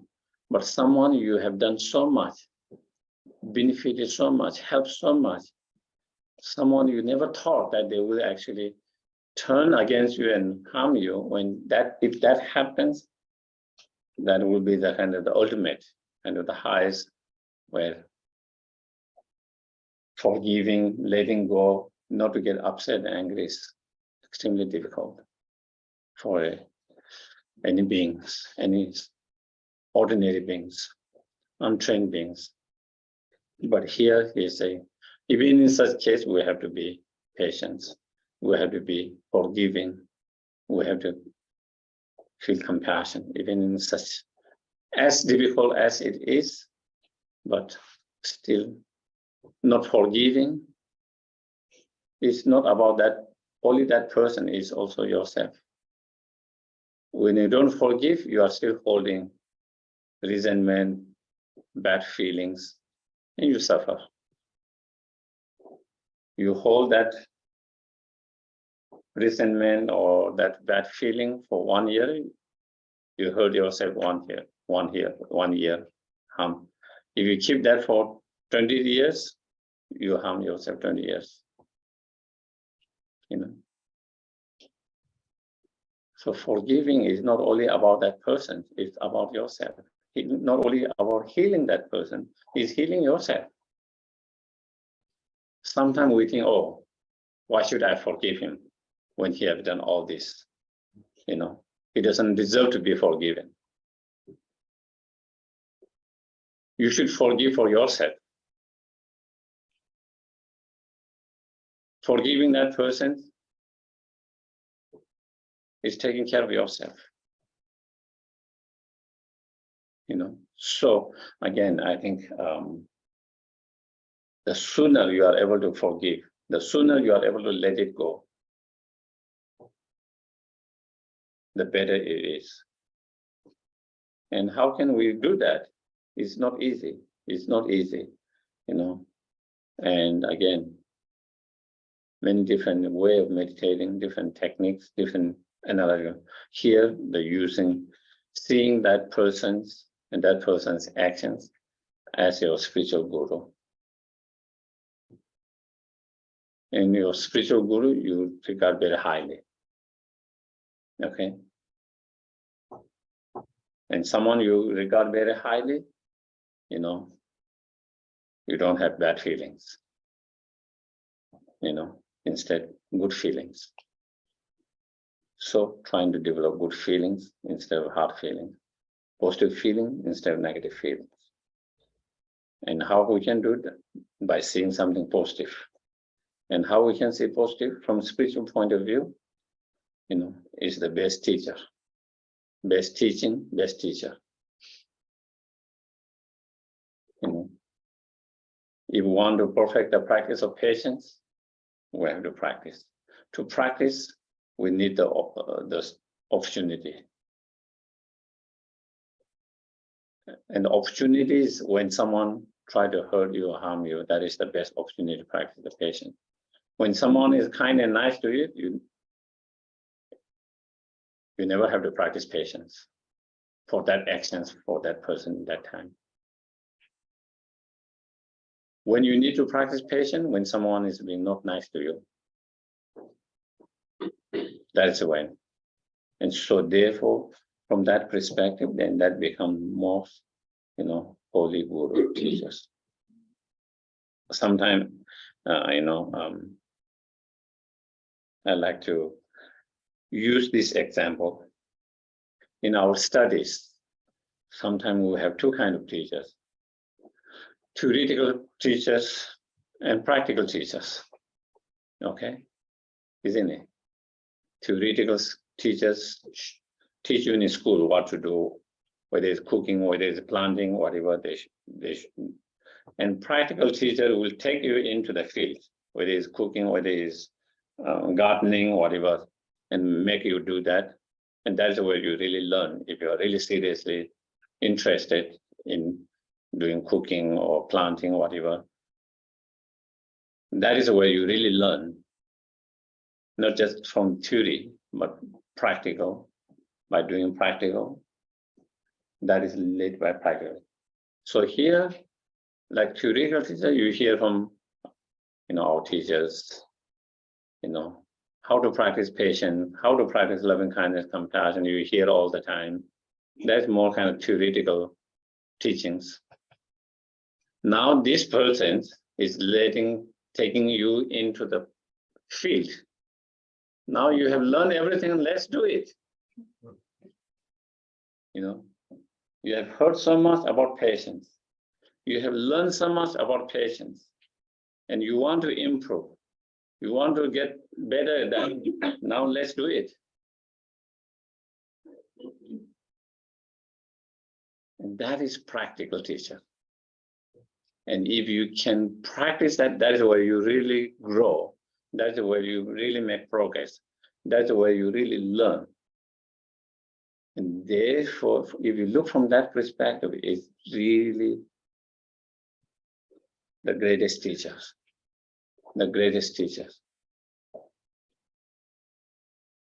And therefore, it becomes the holy guru, you know, that really help you to practice, you know. You have no option but to really practice. Is, you know, I was sharing, you know, stories. Some of the practitioners and, you know, Lama, ordinary monks, or ordinary lay practitioners, some of really good practitioners, you know, those in Tibet who have been imprisoned, tortured, you know. And some of them express their best practice in their life was during those imprisons.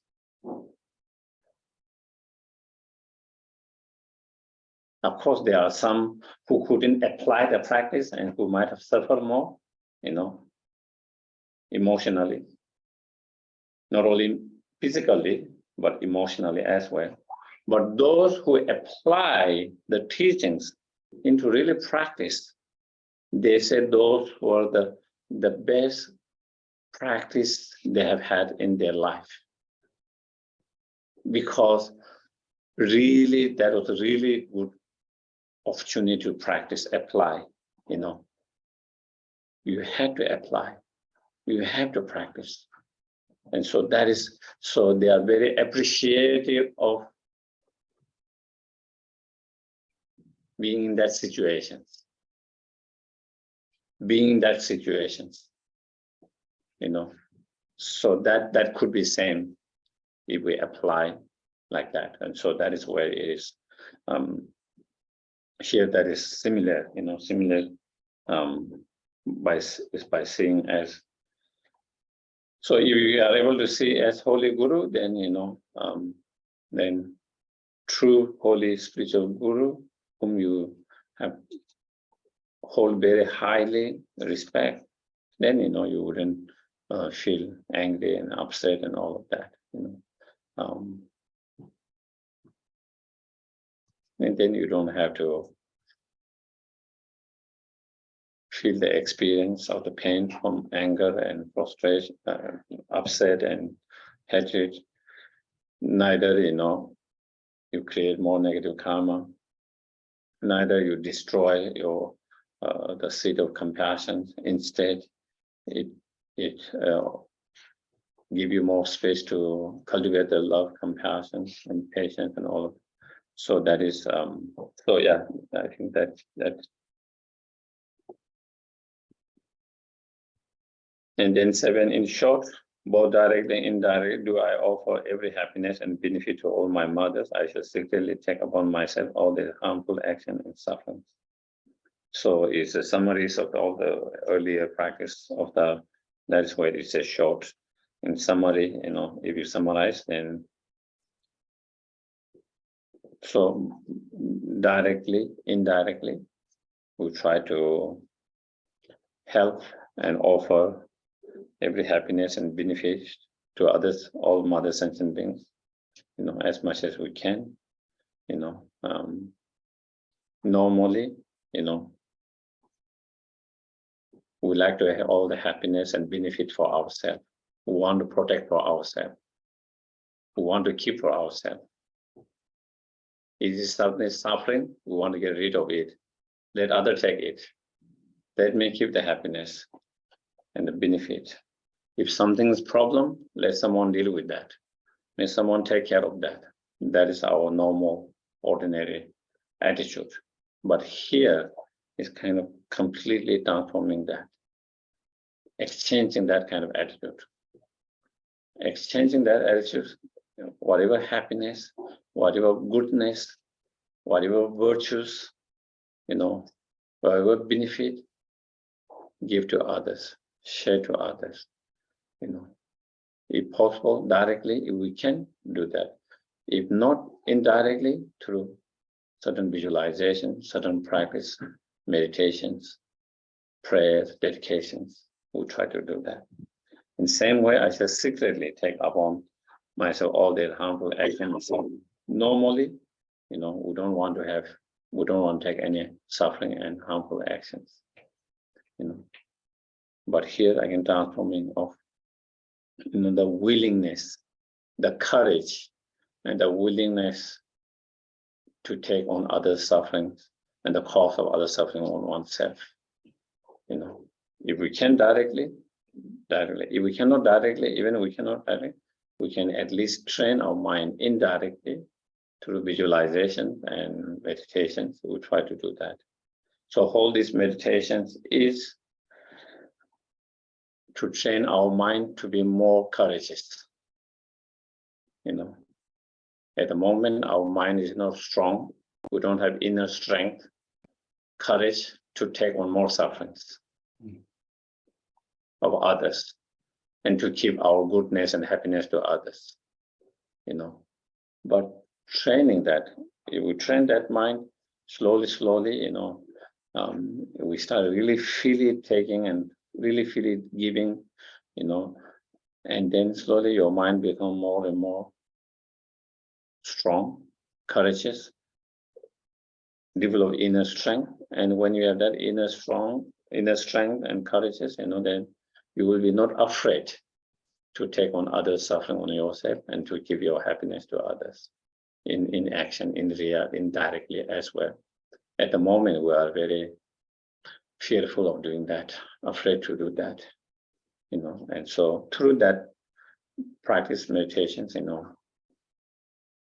we cultivate and improve and increase loving kindness and compassion through the practice of this Tonglen, taking and giving,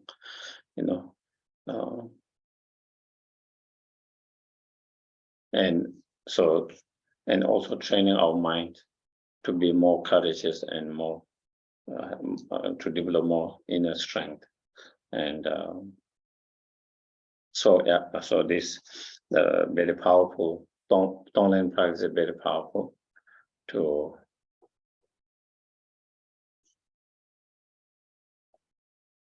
train your mind to be courageous and strong, and to develop loving kindness, compassion, and improve that loving kindness, compassion, and changing our attitude, changing our attitude, transforming our attitude.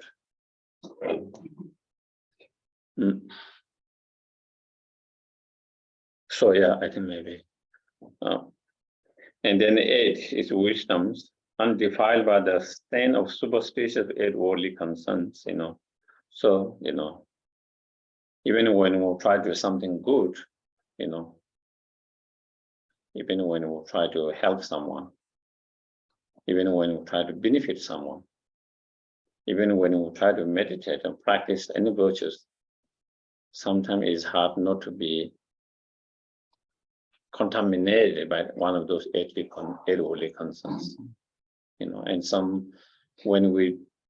whatever, even virtues we try to do, when it's be contaminated by those 8 worldly concerns, then the practice doesn't become so pure and as powerful as it should be. Your practice is not as pure as it can be. Therefore, it is not as effective and strong as it can be effective and strong because of contamination by 8 worldly concerns. So 8 worldly concerns, basically, being, attached to material gain, and therefore aversion to losing it,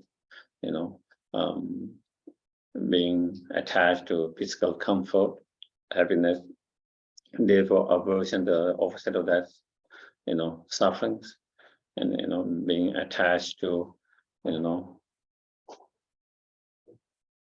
reputations, shame, and therefore aversion to the opposite of that, being unknown, insignificance, or bad reputations, and then being praised, and being attached to the praise, people praising you, and therefore aversion to the criticism and so forth. So due to that, then due to 8 worldly concern, we suffer a lot. Not only we suffer, it contaminates our virtues, our other good practices, and also it becomes obstacle to have pure renunciations.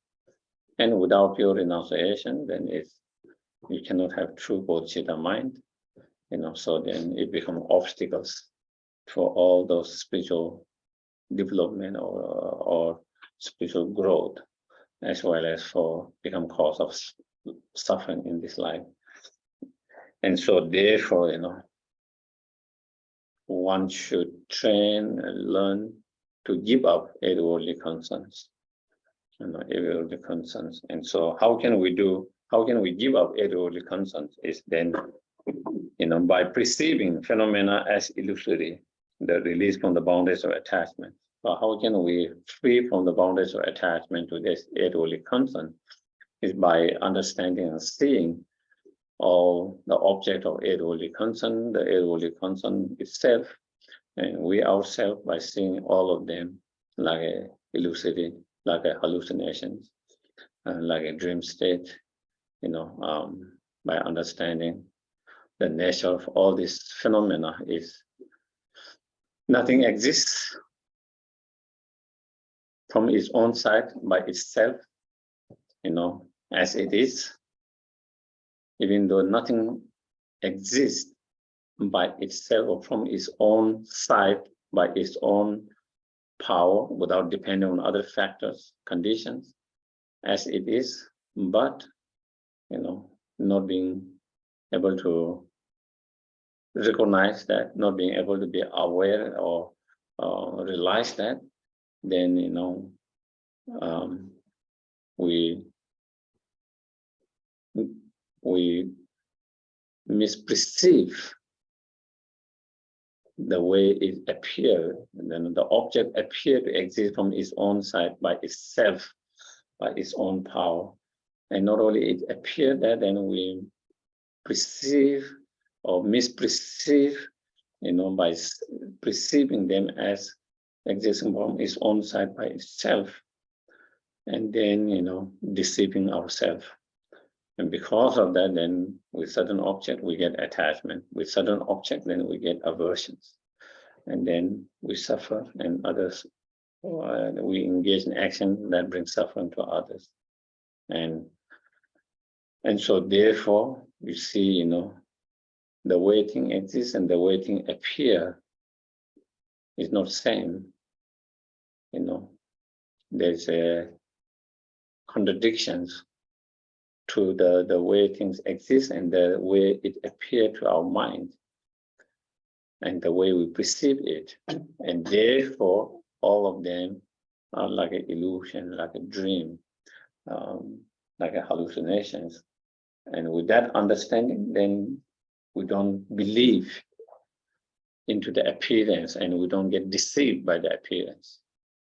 At the moment, we believe the appearance and we get deceived by the appearance. And due to being, deceived by that appearance and believing that way, and then therefore, something appears bad from its own side, but objectively, and we believe that, and then we have aversions. Something appears good and attractive from its own side, from its objective side in own side, and not only there's appearance, we believe that, we perceive that way, and then we get attached to that, and then that becomes a problem, a cause of suffering. And so therefore, meditating on, space like emptiness as well as illusory like emptiness, on the object of the attachments and all phenomena. And through that, then we can overcome the delusions by overcoming the root of all those delusions, by seeing them as, by understanding and perceiving them as like illusory and non-truly existing from its own side. Okay, so I think maybe that is very kind of rush kind of with each verses. So any portions, I can take a couple of portions from here or from the Zoom. I will try to see if I can answer. Yeah, sometime I might have an answer, sometime I don't have an answer. Anyone? Andrea has raised her hand. Do you want to unmute yourself and take the question? Thank you, Geshe-la. I have a question. So you said that we should kind of meditate on each verse. And are there a book or a kind of helpful meditation to how to meditate on them, or just you read it and try it yourself? Kind of guideline or something like that. Mm-hmm.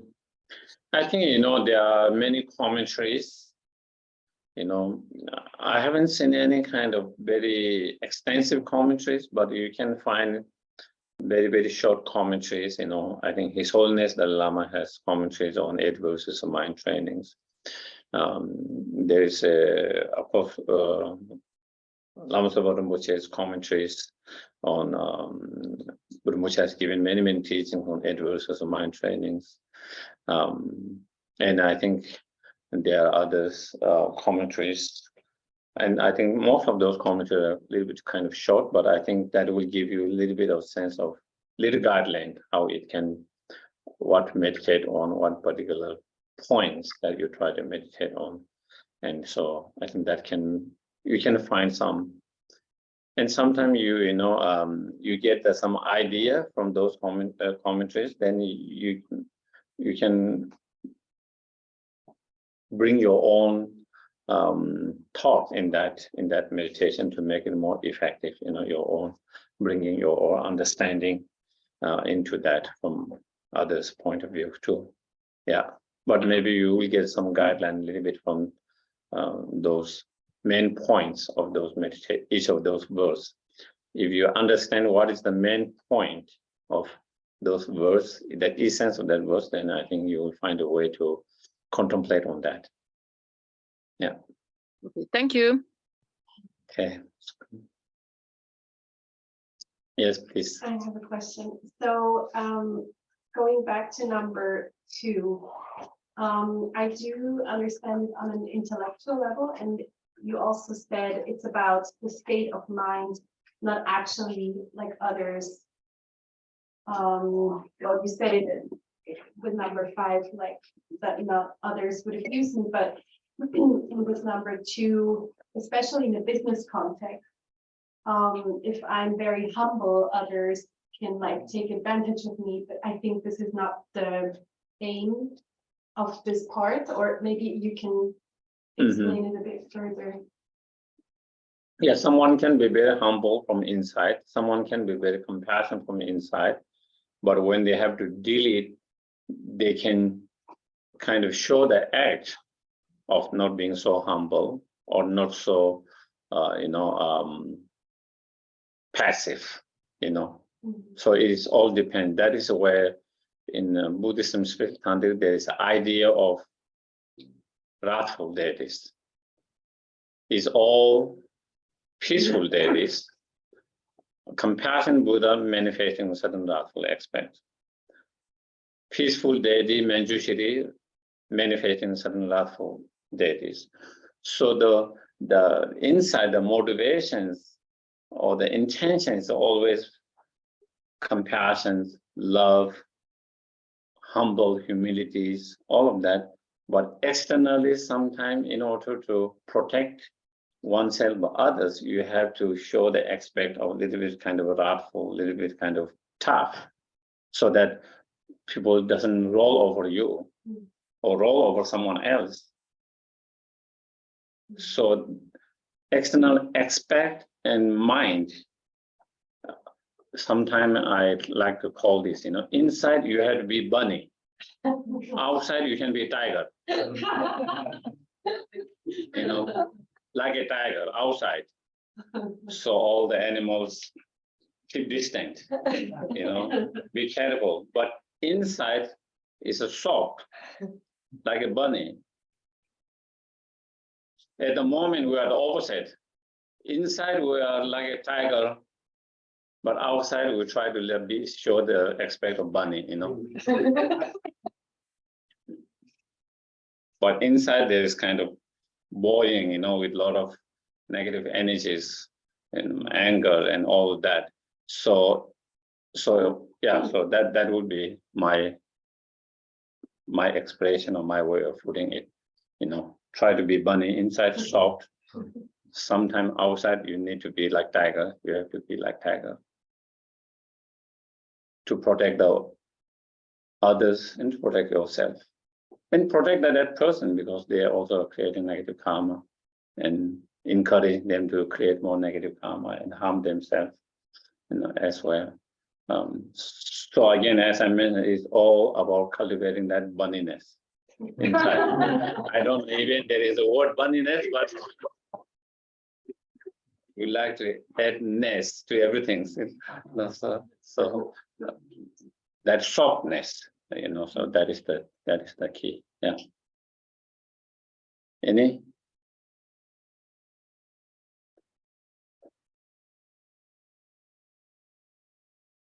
If not, then we do the dedications.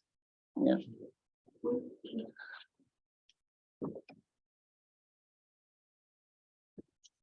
So which page, I think?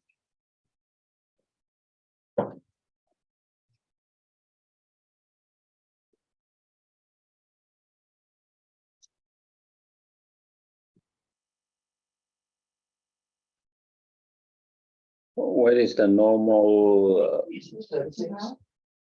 Yeah, on 50, I see on the 50. Page number 50. Yawadi. Yeah, page 50. Yeah.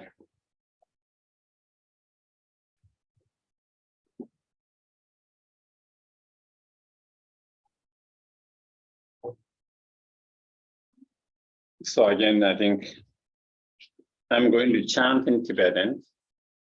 And those who want to follow, you can follow. Otherwise, if you want to read English quietly, you can do that too, depending on how you feel. Yawadi nyoto ta lama ke cho do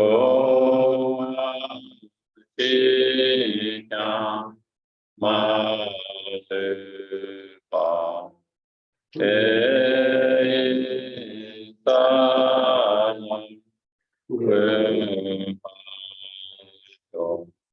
Chancho Sencho Rinpoche Pake Pana Ke Kyoshe Kewa Nyamba Me Paya Gon Le Hondu Kewa Sho Kante Rave Kore Shintande Endande Wa Malu Chongwe Ne Chere Sewa Sensi Jatsuri Chabe Site Pato Tengu Te Kutu Chanshin Jangun Jave Tenzin Chantewe Soto Hose Choson Kuele Montu Tu Pada Sotu Jebendu Shapten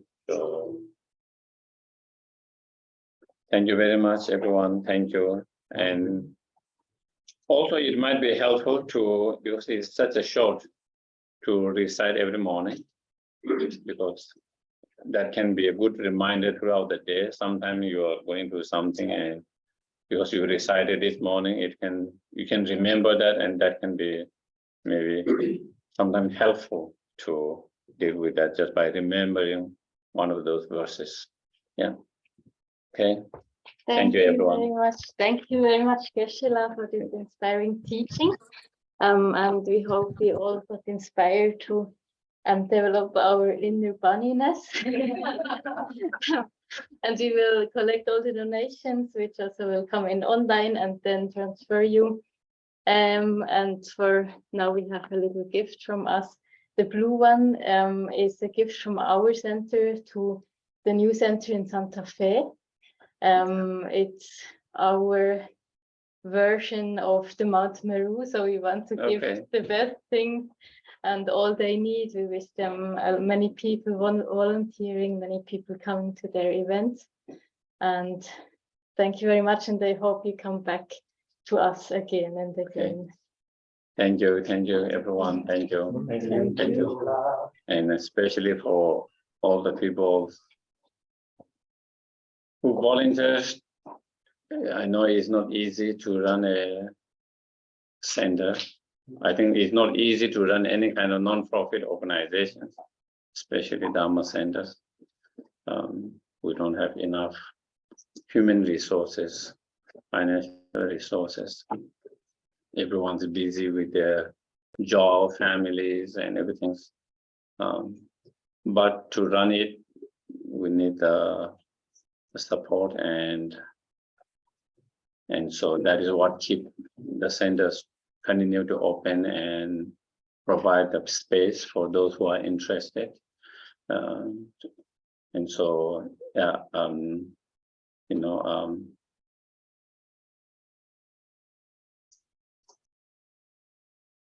sometimes even though we might feel, the service that we give to center is not as